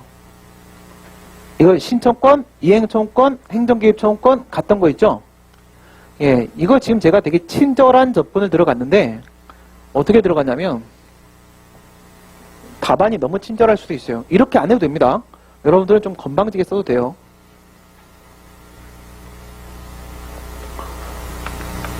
우리가 신청권 얘기했던 거 생각을 해보시면 OX 이행청구권 여기서 의무부가 사익보호성 이게 이제 사실 공권이지 않습니까? 공권 OX 행정개입 청구권 OX X X X 5 잡고 들어가면 되죠? 지금 이거를 인정을 시켜줬어요. 그럼 이게 어디로도 넘어가? 일루도 넘어오고 그 다음 이게 어디로도 넘어가? 일루도 넘어오고 이렇게 오죠. 그죠? 행정개입 청구권이 인정된 이상 원고적격 인정된다 주장해도 됩니다. 행정개입 청구권 인정된 이상 신청권 인정된다고 주장할 수 있습니다. 이게 바로 뭐였어요? 이게 조리상 신청권이었죠. 이렇게 왔는데 조리상 신청권은 제가 그냥 조리상 신청권 땡기고 요 부분 요거 해버릇 하셔야 돼요. 해버릇 하셔야 되는데 아직 익숙하지 않은 분들 때문에 요거 제가 직접 땡겼습니다. 알겠어요? 요거 직접 안 땡기셔도 됩니다. 안 땡기고 여기서 끌어오셔도 돼요. 알겠죠? 뭔 소리인지 알겠죠? 네. 그러니까 내가 대학 졸업장을 보여줬단 말이야. 너 고등학교 나왔어 안 나왔어? 그랬더니 굳이 그 동사무소 가서 내가 끝나고 온 거야. 알겠어요? 그것도 주나? 고등학교 졸업장? 모르겠는데. 그래서 고등학교 졸업장 나 고등학교 나왔어. 막 이거 한 거야. 굳이 안 끊어와도 된다고. 알겠어요? 이걸로 그냥 줘도 된다고. 네, 한번 제가 친절하게 좀 해드린 것밖에 없어요. 대기환경보전법 33조 시도지산 30조에 따른 신고를 한 후에 조업 중인 배출시설에서 나오는 오염물질의 정도가 16, 29조 3항에 따른 배출 허용지를 초과한다고 인정하면 대통령령으로 정하는 바에 따라 기간을 정하여 사업자에게 오염물질의 정도, 배출 허용지 이하로 내려가도록 필요한 조치를 취할 것을 명할 수 있다고 규정하고 있다. 그럼 굳이 왜 써줘? 밑에 있잖아. 그죠? 밑에 한번 보세요. 16조에 배출 허용 기준이 있죠? 대기 오염물질의 배출시설의 배출 허용 기준은 환경부령으로 정한다 해서 정했을 거 아니겠습니까? 그죠? 밑에 신고하라는 게 30조고 방금 읽었던 게 33조인데 33조 맨 밑에 보세요.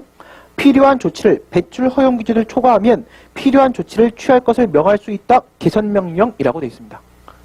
그래서 이런 걸 우리가 개선명령 발동 청구 사건이라고 불러요. 개선명령 발동 청구 사건. 근데 이게 항상 환경이란 말이야. 환경이 두 개가 있잖아. 공기를 망가뜨릴 수도 있고 두 번째 수지를 망가뜨릴 수도 있죠. 그래서 대기환경보전법 문제로 나올 때가 있고요.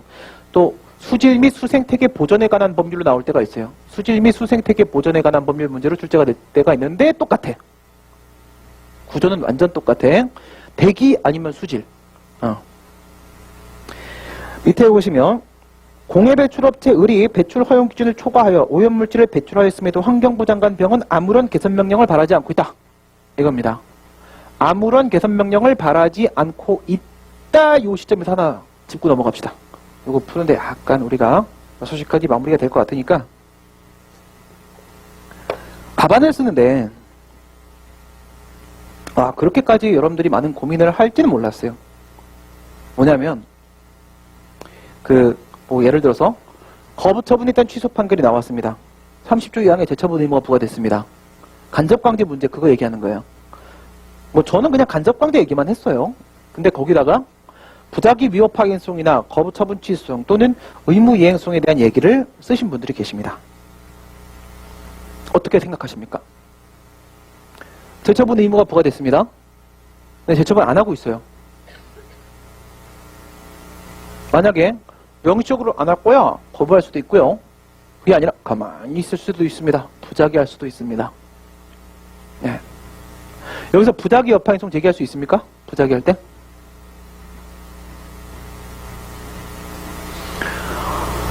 네, 이 부분 제가 왜 말씀드리냐면 제가 상당히 분노해서 또 그치? 네, 아픈 가운데도 분노를 하고 그치? 네. 어떤 학생이 내 습관이라고 했잖아요. 누가 질문을 하면 요걸 따로 저한테 또 카톡 질문하신 분이 계셨거든요. 그래서 질문하면 좀 더 친절한 답변을 찾고 싶어서 항상 한 3-4번을 쳐봐요.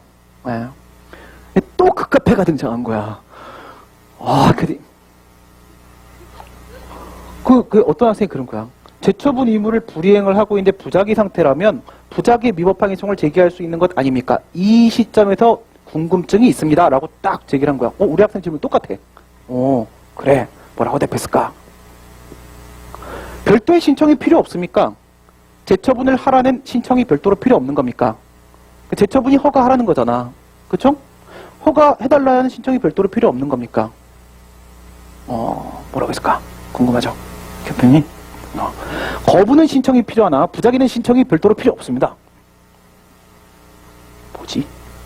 분명 법에 신청이 있어야 된다. 신청행위의 존재. 이걸 어떻게 접근하는 거지? 좋았어. 근데 그 학생이 밑에다가 한 번 더 싸움을 걸어.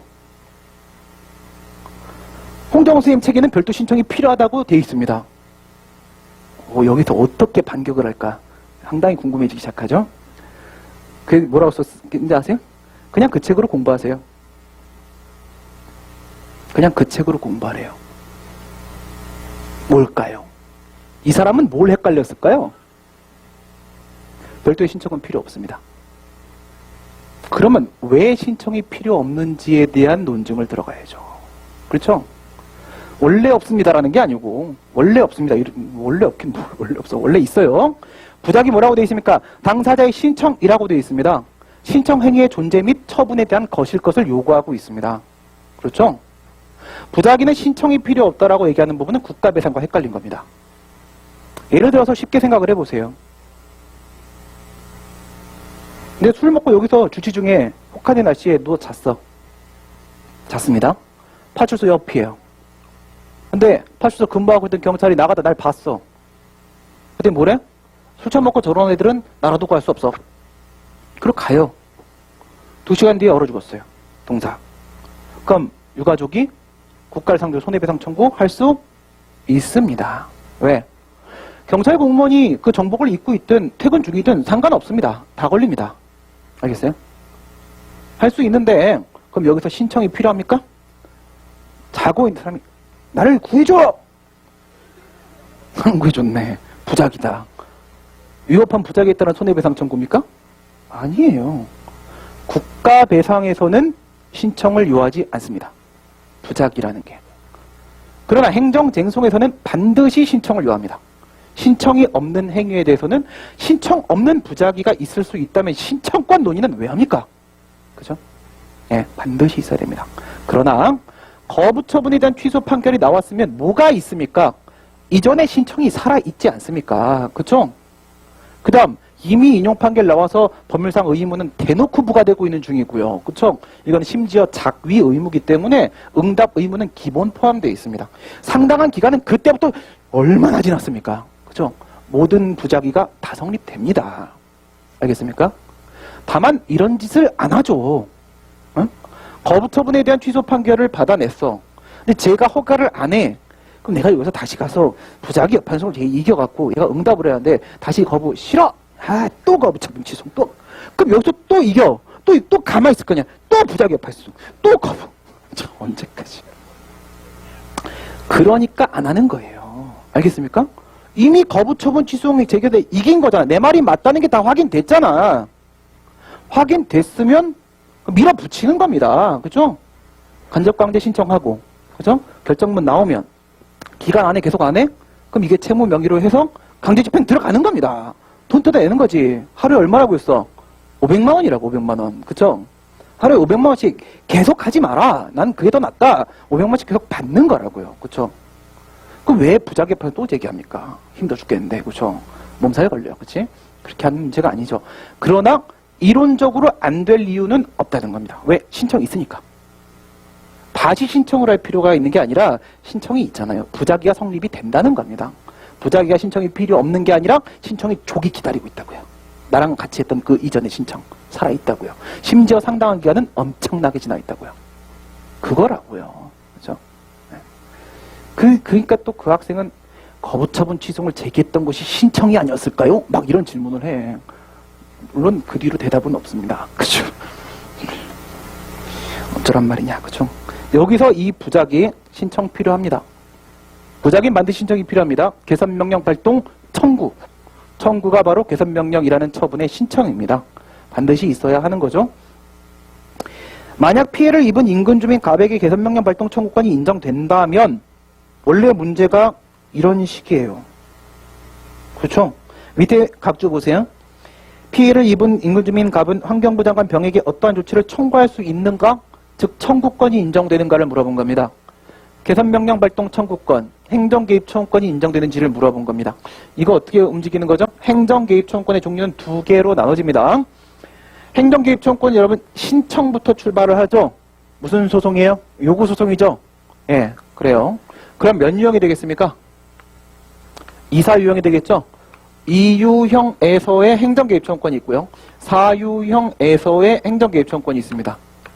2유형에서의 행정개입 청구권 우리가 뭐라 부르냐면 행정행위 발급 청구권이라고 부릅니다. 행정행위 발급 청구권. 밑에 이거를 협의라고 불러요. 협의의 행정개입 청구권이라고 불러요. 협의의 행정개입 청구권. 이게 4유형입니다. 이건 뭐냐면 예, 자기의 이익을 위하여 자기에게 해달라는 거예요. 이건 뭐죠? 자기의 이익을 위하여 제3자에게 하라는 겁니다. 지금 뭐지? 나의 이익을 위해서 공장장한테 하라는 얘기잖아요. 협의행정개입 청구권입니다. 이거 물어본 거예요. 청구권 있냐? 협의행정개입 청구권 인정되냐? 여기서 하는 게 우리 지난번에 얘기했던 그거예요. 중, 동, 고, 충, 국. 이걸로 재량 영어로 축시키는 겁니다. 개선명령 발동, 재량행위잖아요. 명할 수 있다. 재량행위잖아. 재량행위인데 요건을 갖췄다 할지라도, 즉 배출 허용 기준을 초과했다고 하여 환경부 장관이 반드시 개선명령 발동을 해야 되는 의무가 있는 건 아닙니다. 재량행위란 말이죠. 그런데 생명, 신체, 재산 등의 중대한 법익에 대한 구체적 위해, 동가치적 법익에 대한 소홀함이 없이 손해 발생의 고도의 개연성이 인정되고 보충성, 다른 방법이 없어야 하며 국가기관 개입을 통한 위해 제거의 가능성이 인정되면 재량은 수축. 생명, 신체, 재산 등 중대한 법익에 대한 구체적 위해 미치겠죠. 그렇죠? 숨도 안 쉬어지고. 두 번째, 동가치적 법익에 대한 소홀함 없이 다른 비교 대상 안 보이고 있네요. 그죠? 세 번째, 손해 발생의 고도의 개연성 이미 발생했어요. 보충성 원칙, 다른 방법이 없다. 가서 공장 두들겨봐 나오나. 그치?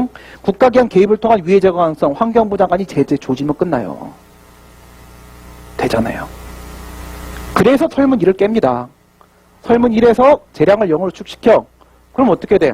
여기에 있던 무하자 재량에서 청구권이 기속행위로 바뀌면서, 즉 무슨 뜻이야? 여기가 무하자 재량 청구권, 여기가 기속행위죠? 여기가 재량행위죠? 이게 재량이 0으로 수축돼요. 중동고충국으로. 이게 인정된다. 이게 설문 1이야. 설문 2에 뭐래요? 청구권 인정된다면, 즉 개선명령 발동 청구권이 인정된다면 이란 뜻이잖아요. 이럴 때 구제 방법을 논의해 보시오요. 이때 아무런 행동을 하지 않는다라는 표현이 나오잖아요. 아무런 행동을 하지 않는다. 이거는 행정법에서는 거부와 부작위가 모두 포함되는 것으로 누구나 해석합니다. 알겠어요? 거부, 부작위 쪽을 다 검토하셔야 되는 거예요. 그래서 어떻게 처리하고 들어가는지 보세요. 불복의 문제로 끝나는 게 아닙니다. 가구제까지 포함해요. 권리구제 수단으로 씁니다. 권리구제 수단. 그래서 쟁점의 정리 가시면 개선명령 발동 청구권 근거로 부작위 거부, 성립 여부부터 들어가야 할 테고, 그 다음 강구할 수 있는 행정수용법상의 권리구제 방법 양쪽 나눠서 들어가 보겠다. 개선명령 발동 자기하명 처분 재량이다. 개선명령 발동 청구권 행정개입 청구권이다. 지난번에 배운 대로 뭐예요? 이행 청구권과 무하자 재량에서 청구권이 아니라 실체법적 공권이 결합된 거를 행정개입 청구권이라고 했죠. 네, 이게 뭐예요? 특정 처분의 발령을 요구할 수 있는 권리입니다. 개선명령 발동을 청구할 수 있는 권리입니다. 신청권 인정됩니까? 지금 공통분모 앞으로 다 땡기고 있죠, 지금. 보이십니까? 이게 사유형입니다. 그렇죠? 사유형 상황 이쪽이라고 하죠. 협의행정개입 청구권. 사유형이면 어떻게 돼요? 거부 부작위니까 대상적격 걸리겠지? 제3자 요구 수송이니까 원고적격 걸리겠지? 그래요. 그럼 보세요. 대상적격이야 거부 부작위 성립 논의하면 될 테고, 거부 부작위 성립 논의의 핵심은 신청권이라. 이거 하면 되겠죠? 그 다음 원고적격요. 취소송, 무효확인 소송, 그리고 부작위 위법한 소송 다 들어갈 거 아니야. 거부처분 쪽에서 취소송하고 무효확인 소송 들어가겠죠. 부작위 쪽에서 부작위 위법한 소송 들어가겠죠. 그럼 뭐지? 12조, 35조, 36조 동시 등장하겠죠. 각각 따로 검토하면 죽어버리겠죠. 어떻게 한다? 공통분모는 법률상이익. 왜? 제3자 소송이니까 법률상 보호이익 부분에서 사익보호성 논의가 핵심으로 들어갈 거란 말이야. 앞으로 법률상이익 쭉 땡겨. 한 방에 가자 이거지. 신청권, 개선명령 발동 청구권, 조리상 신청권, 법률상 이익. 행소법은 법률상 이익이 있는 자가 항고소송을 제기한단다. 기본 베이스죠. 여기서 12조 1문 35, 36조 그 어디에도 명시적 규정 못 찾겠네. 근데 학설은 다 똑같음. 그죠? 그래서 밀어버리십니다. 그 다음 공권의 확대화. 이건 법률상 보호익 쪽이에요. 확대화를 시키자 보호기본 확대시킵니까? 안 시키지. 예, 대기환경보전법 33에서 끌어버릴 겁니다. 4페이지 가시게 되면 33. 대기환경 왜 보존하래? 인근 주민의 환경상 이익을 위하여라고 해석하지 못할 바가 아니다. 이게 바로 아까 제가 말했던 친절한 접근입니다. 친절한 접근. 이거 안 하셔도 된다고요. 어떻게 가도 된다고. 끌어오셔도 된다고. 개선명령 발동 청구권이 인정되고 있는 바, 이 사람은 뭐예요? 예, 그와 같은 공법상 권리가 침해되고 있다라고 볼 수 있다. 이 개선명령 발동 청구권이 침해되고 있는 겁니다, 지금. 환경상 이익이라는 게 개선명령 발동권이 침해되고 있다 주장해도 된다. 근데 그게 아니라 굳이 제가 사익보호성을 목적론적으로 해석했다. 인근주민의 환경상 이익을 보호하기 위한 것은 해석된다. 이건 친절입니다. 친절. 그죠? 바로 가도 된다. 그다음 부작위, 신청권 인정된다. 처분에 대한 건 맞고 나머지 거 큰 문제 없고. 그래서 5페이지 가보시면 신청권 필요성을 끌어냈죠. 소결. 더 이상 얘기 안 했죠. 앞에서 신청권 인정시켰으니까 당사자 신청 인정. 나머지 3개야 뭐 그냥 쭉 가시면 되는 거고. 이거는 외워 바르는 부분이니까. 그 6페이지 가시면 부작위 성립됐음. 우리는 부작위가 궁금한 게 아니라 바로 처분인 부작위. 몇 번? 1번, 4번 요건. 당사자의 신청, 무응답. 그쪽 충족이 우린 사실 궁금했던 것이다. 그 다음 거부처분. 처분에 대한 거부와 신청권. 처분에 대한 거부는 맞다. 신청권 대상적격이다. 대상적격이다. 위에서 신청권 인정시켰다. 7페이지. 거부처분 성립됐다. 조이상 신청권 기초로 인정됐다. 위협한 부작위에 대한 권리구제수단 7페이지. 부작위 위협한 수용 대상적격 인정 앞에서 시켰다. 처분인 부작위 인정시켰고 원고적격. 앞에서 법률상 보기 끝냈죠? 그럼 여기서 뭐 하면 돼? 처분에 신청을 한 자. 이것만 처리하면 되죠? 예. 부작위 위법 확인 수용은 원고적격에도 신청권이 들어간다고 했죠? 그 얘기 들어가는 8페이지. 신청권에 대한 명문 규정 또 못 찾겠다. 찾아주라. 찾아줬다. 신청권 필요하다. 원고적격 인정된다.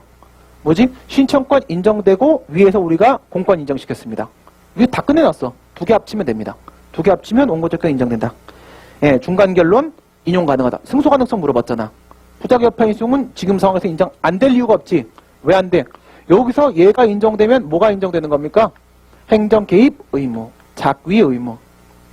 작위 의무가 인정된다는 것은 기본이 처분 의무, 응답 의무는 당연히 인정되고 있음을 전제로 하는 거잖아. 이건 응답 의무만 인정되면 인용되잖아. 그쵸? 인정된다. 그 다음에 의무이행 소송. 지금 부작위 상황입니다. 의무이행 소송 깨버리면 되죠. 예, 나머지는 문제가 없는데 이건 진짜 행정소송의 한계입니다. 아까 전에는 거부 부작위 자체가 성립이 안 된 거고 건축허가 취소 처분 신청에 대한 거부 부작위 그건 애당초 처분이 아니었던 거고 이건 처분이 맞습니다. 거부 부작위가. 그러나 행정소송의 한계에 걸려서 안 되는 거죠. 그래서 의매송은 안 된다. 나중에 도입하자. 그 다음 권리구제 방법 물었으니까 소송에서 끝날 게 아니라 가구제 들어갑니다. 부작위 쪽에 가구제 어떻게 쳤는지 보세요. 10페이지 맨 위에 부작위에 대한 집행정지 안 돼 게임 끝. 이렇게 했죠. 거부 쪽은 직접 검토했습니다. 왜? 그냥 행정소송법 38조 2항이 준용 안 한 거에 비비된 겁니다. 굳이 뭐 대상적격 깨고 이럴 필요 없는 거잖아요. 이건 더 이상 논의의 가치가 없습니다. 문제점, 10페이지 맨 위에 문제점에서 부작위에 대한 집행정지 인정되지 않는다. 가처분 가자. 갔는데 깨졌다. 안 돼. 각하결정. 부작위 논의 끝. 그 다음 위협한 거부에 대한 권리구제수단. 여러분들이니까 여기입니다. 만약 이게 사시행시면 뒤쪽에 국가배상 따라 붙습니다. 그쵸? 여러분들은 요까지. 그 다음 위협한 거부에 대한 권리구제수단. 거부니까 거부처분 취소성. 앞에서 거부처분 내가 성립시켰지롱. 그 다음 원고적격 앞에서 법률상 보기 인정시켰지롱. 의무해송 앞에서 깼지롱. 그 다음 집행정지 들어갑니다. 집행정지 거부처분에 대한 집행정지 실익 있는가? 갱신허가 거부 아닙니다. 단계적 행정조차 아니고요. 그쵸? 장래 위험 문제 아닙니다. 그냥 깨버립니다. 신청의 이익을 깬다. 깼죠? 그러면 다음 페이지 가갖고 12페이지 왜 2줄이 들어가 있냐? 제한적 긍정서를 취하기는 했으나 갱신허가 거부는 아니었다. 결국 각하된다. 이게 바로 뭐예요? 보충성. 가처분은 집행정지에 대한 보충적 수단. 집행정지가 깨졌다. 깨졌다. 그 다음에 가처분 넘어가는데 앞에서 깼다. 결국 살아남는 놈은 누구죠? 부작위 협판성 거부처분 취소 2개. 다 죽었다. 이거죠. 이게 전형적인 개선명령 발동 문제입니다. 요거 처리할 수 있으면 상당히 많은 걸 처리할 수 있어요. 네. 요걸 처리할 줄 알면 개선명령 발동에 익숙해지는 순간 요구적 쟁송 쪽이 상당히 익숙해집니다. 알겠죠? 요거를 모태로 해서 여러분들이 준비를 하시면 됩니다. 됐습니다. 그 다음에 이행재결의 기속력 확보수한 직접 처분은 여러분 14기출이고 13, 14 다 기출이니까 그냥 여러분들이 한번 읽어보시면 되고요. 지역가입자, 직장가입자에게 지역가입자 보험료를 부과한 사건. 네, 요걸 마지막으로 풀도록 하겠습니다. 직장가입자에게 지역가입자 보험료를 부과한 사건. 이 문제가 아까 봤던 저 결과제거 이익 저겁니다. 지금 문제들이 서로 상당히 많이 겹쳐 있어요. 여기저기. 근데 애매하게 한 20, 30%씩 겹쳐 있는 겁니다. 지금 기출들이. 2008년도에 하수도 원인자 부담금 사건 판례 나오면서 뭐가 인정됐다고 했지? 핵심적으로 무효확인 판결에 원상회복 의무가 인정된 거라고 했지? 그거를 대놓고 물어본 문제입니다. 네. 상당히 수준 높은 문제였어요. 국민건강보험공단 지난번에 직위에 제할 때는 행정청 아니지만 요번엔 행정청입니다. 보험료 부과합니다. 갑이 국민건강보험법 규정에 따라 국민건강보험의 직장가입자로서의 요건을 갖추고 있음에도 그 자격이 누락되어 있음을 확인하고 갑에게 보험료 부과 처분을 하였다. 지역가입자로 처리해서 보험료를 부과한 거죠. 예. 지금은 좀 복잡한데 이 문제가 출제될 당시로는 계산이 되게 단순했어요.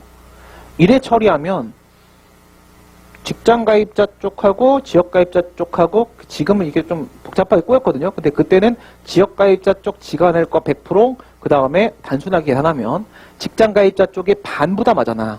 예. 반면 계산 1.5배 그냥 이렇게 설명을 해야 되는데 지금은 1.5배 이렇게 말을 할 수가 없어요.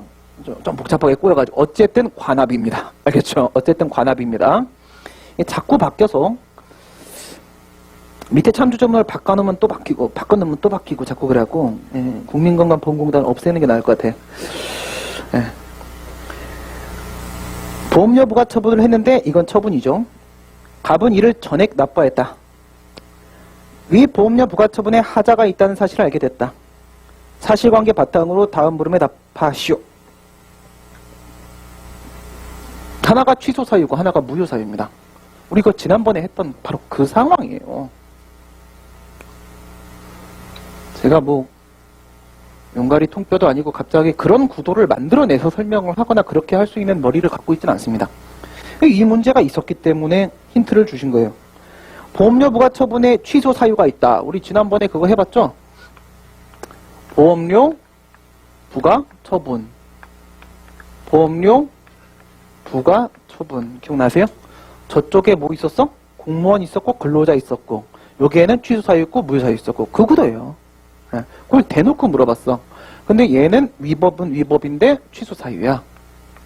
위법이고 취소 사유고 위법이고 무효 사유고 이렇게 돼 있습니다. 보험료 부과 처분의 취소 사유에 해당하는 하자가 있는 경우에 갑이 이미 납부한 보험료를 돌려받기 위해서 전액 납부. 안 그럼 문제가 성립이 안 돼. 제소기간은 준수한 것으로 본다. 그래서 얘는 뭐 했다? 이미 납부했다. 예, 전액 납부. 그럼 뭐 했다? 가온합 발생했다. 가온합 발생했다. 그 다음 이거 제소기간 가능하다. 제소기간은 가능하다. 문제는 협의소유이지 뭐. 그죠? 보험료 부과 처분의 무효 사유에 해당하는 하자가 있는 경우 이미 납부한 보험료를 돌려받기 위해 무효의송을 제기했다면 수호보는 어떤 판단을 내려야 되겠는가? 예. 그래서 얘는요. 여기는 뭐 제소기간이 없어. 그쵸? 제소기간 뭐 여기도 상관없어. 아예 필요 없고 위에 건 취소송, 밑에 건 무효의송이죠? 예, 무효의송을 제기했다면 수소보는 어떤 판단을 내려야 되겠는가? 과온합. 여기서 뭐만 보면 돼요. 두 번째 건 이것만 보면 돼. 여기만 물어봤어. 여기만. 이것만 계속하면 돼. 뭐 하면 돼요? 종래 판례, 최근 판례. 비교하면 끝. 그렇죠? 뭐가 가능하다고요? 여기다가 부당이득 반환 청구 가능하다고. 이거 인용된다고. 인용된다고. 옛날의 구도는 뭐야? 앞에 건 확인 소송, 뒤에 건 이행 소송. 뭐지? 이게 간접적 구제 방법, 이게 직접적 구제 방법. 더 좋은 거 있는데 이거 왜 하니? 이거였죠. 지금은 어떻게 돼? 원상회복 의무 인정되고 이것도 이행소송, 이것도 이행소송, 쌤쌤이. 얘가 있다고 얘를 못할 바 아니다. 받아라. 이 게임이죠. 네. 옛날이랑 비교하면서 수습은 어떤 판단을 내려야 되는가? 옛날에는 각합 판결, 지금은 본안 판결. 잘못 낸 거 맞죠? 그러면 인용 판결. 그죠? 네, 그래서 얘는 각하 판결, 얘는 인용 판결. 이것만 물어본 거야. 알겠어요? 그렇다면 위에 건 어떻게 해야 되나? 설문 2번에서부터 설문 2를 푸는 방법을 찾는 거예요. 우리 지난번에도 한번 그랬죠? 네. 그 인근 주민들의 원고 적격을 인정할 수 있겠는가? 설문 2에 가니까 임산물 채취업자가 따로 있더라 이거야. 그럼 임산물 채취업자 관련된 제주도 사건 판례는 잠시 빼놓고, 그렇죠? 예, 그래서 양질물인 대연입에 대연입, 대입, 대입만 설문 1에다가 깔고 현 부분은 설문 2로 뺀다. 설문 2를 통해 설문 2를 질문을 우리가 찾아냈었죠. 똑같이 여기도 그래. 설문 2랑 1을 비교해 보세요. 설문 2는 무효 확인송 제기했음, 이것만 집중하셈, 이렇게 돼 있는 거야. 위에는 어떻게 돼 있어? 취소 사유인데 방법 찾아봐. 방법 찾아봐? 방법 찾아봐? 말이 짧으네? 그치? 그러면 이거부터 생각하는 거예요. 뭘부터? 부당이득 반환 청구. 여기서부터 출발을 시키시는 거라고. 여기도 취소, 여기도 뭐야? 이렇게 가면은 그렇게 물어본 게 아니야. 설문 1번에서 뭐를 처리하라는 거예요? 관련된 법적 쟁점 다 잡으라는 거예요, 지금. 다 잡고, 취소 사유 상황하고 무효 사유 상황은 복잡할 거 없어. 그냥 일로 가면 돼. 이게 메시지야. 그럼 위에는 뭐야? 시작, 부당이득 반환 청구. 그러면 부당이득인지를 알아보기 위해 선결 문제. 그런데 구성요건적 효력 때문에 막혔네. 막혔으니까 이거는 기각될 거야. 그럼 이걸 해결하기 위해 먼저 취소를 제기해야지. 그래서 준 단서는 제소기간 인정됨. 여기서 우리가 얘기할 수 있는 건 또 하나, 협의의 소익 문제 생김. 취소 판결 받아내도 안 줄 거야. 그러면 협의의 소익 부인 사유가 원상회복 불가 걸렸었죠? 그 다음에 취소 판결을 받으면 얘가 가능해지잖아. 비로소 가능해져 협의의 소익까지 인정. 그러면 협의의 소익을 통과를 시키게 되면은 여기서 취소 판결이 나올 거고 이것도 가능할 것이라. 출발 어떻게 시켜? 부당이득 반환 청구부터 출발시켜 구성요건적 효력과 선결 문제에서 막아. 쟤한테 도움을 청해. 도움을 청했더니 얘도 뭐래? 나도 네가 없이는 죽을 것 같아. 협의의 소익을 징징거리면 그러면 우리 힘을 합치자. 이렇게 얘기를 해서 예외적인 부수의 이익을 잡아. 결과적인 이익을. 그 다음 맨 마지막에 뭐 얘기하면 돼? 그리고 우리 행정수행법 10조 2항에 병합이요. 이렇게 끝나는 거야. 뭘 그렇게 하냐? 병합하라. 한 방에 가자. 이해가 되세요? 네. 치고 죽고 죽을 뻔하다가 살고 얘가 도와줘서 살리고 나중엔 그냥 같이 살고. 네. 그러니까 이것만 기억하면 돼요. 이거를 풀어내다 보면 일로 가게 돼 있고 이쪽을 해결하다 보면 이 친구의 도움을 받게 돼 있고 도움을 받다 보면 쓰면서 둘의 관계를 또 생각하게 되고 둘을 병합시키면 되게 좋을 것 같다는 생각이 들어. 출발만 시키면 돼. 출발은 여기서 시키라고. 어려운 문제가 아니야. 설문 2가 분명 이 구도는 눈에 보일 거야. 문제를 받았을 때. 그죠? 보이는데 설문 2가 정확하게 짚어줬잖아. 여기서 출발하라고 항고송에서. 설문 1은 별말이 없잖아. 그럼 얘는 여기서 출발하는 거겠지. 여기서 출발시키면 자연스럽게 실타래는 풀린다는 거예요. 알겠습니까? 네. 그러니까 문제를 푸는 기술입니다. 문제를 푸는 기술. 네. 우리가 풀려고 했던 목표치는 어쨌든 초과는 했습니다. 46개 사례를 저희가 1수단까지 이제 풀었습니다. 54개 정도가 남아있고 2수단으로 넘기도록 합니다. 네, 사실 지금 1순환이라고 생각을 하고 옛날처럼 그렇게 생각을 하고 수업을 한 게 전혀 아니었고요. 예. 그러니까 여러분들이 어떻게 생각을 하셨는지는 모르겠는데 무형식이 형식이다가 성공한다는 사실을 계속 경험을 하면서 예, 아무런 형식을 취하지 않고 몸에 힘을 풀었을 때 살아남을 수 있다라고 저는 생각을 합니다. 그러니까 공부를 하고 있다는 생각을 하지 마세요. 저도 지금 정규 강의를 시작했다고 생각을 한 적도 없고 끝났다고 생각하지도 않습니다. 무슨 말이냐? 그냥 1년 동안 뭐 여러분들 다 알고 계신 대로 그냥 자물쇠반이라는 거를 작년부터 계속 운영을 하고 있고 학생들이랑 그냥 지지고 볶고 계속 공부하고 이렇게 지내다가 정규 강의 시즌이 되면 여러분들을 오랜만에 만나고 자물쇠 학생들은 그냥 또 여기 와서 공부를 합니다. 그래서 계속 공부가 연장선상에 이렇게 이루어지고 있어요. 그러다 보니까 일순환 수업이 예년에 비해서 더 많이 어려워졌을 거예요. 왜냐면 제가 학생들이랑 떨어져 있다가 정규 강의 때 학생들을 만나고 그렇게 하는 것이 아니라 학생들과 계속 있으면서 학생들이 발전하는 걸 눈으로 봤고 자물쇠 학생들의 눈높이에 맞춰서 일순환을 진행을 했습니다. 그게 문제가 된다면 문제가 돼도 어쩔 수 없을 것 같아요. 그렇다고 그동안 공부했던 학생들한테 역차별을 주고 싶은 생각은 전혀 없고요. 예, 그래서 여러분들을 배려를 한다고 기본 사례를 복습시키는 여러 가지 기재들을 준비를 한 거고 그에 대한 조립식 특강을 마련을 하고 그래서 그 누구도 피해보지 않게 하기 위한 여러 가지 부대장치는 마련을 했습니다. 예, 계속 이렇게 가겠습니다. 정규 강의가 끝났다고 생각을 하고 또 여기서 쉬는 건 아니고 그냥 여러분들도 계속 공부를 하는 겁니다.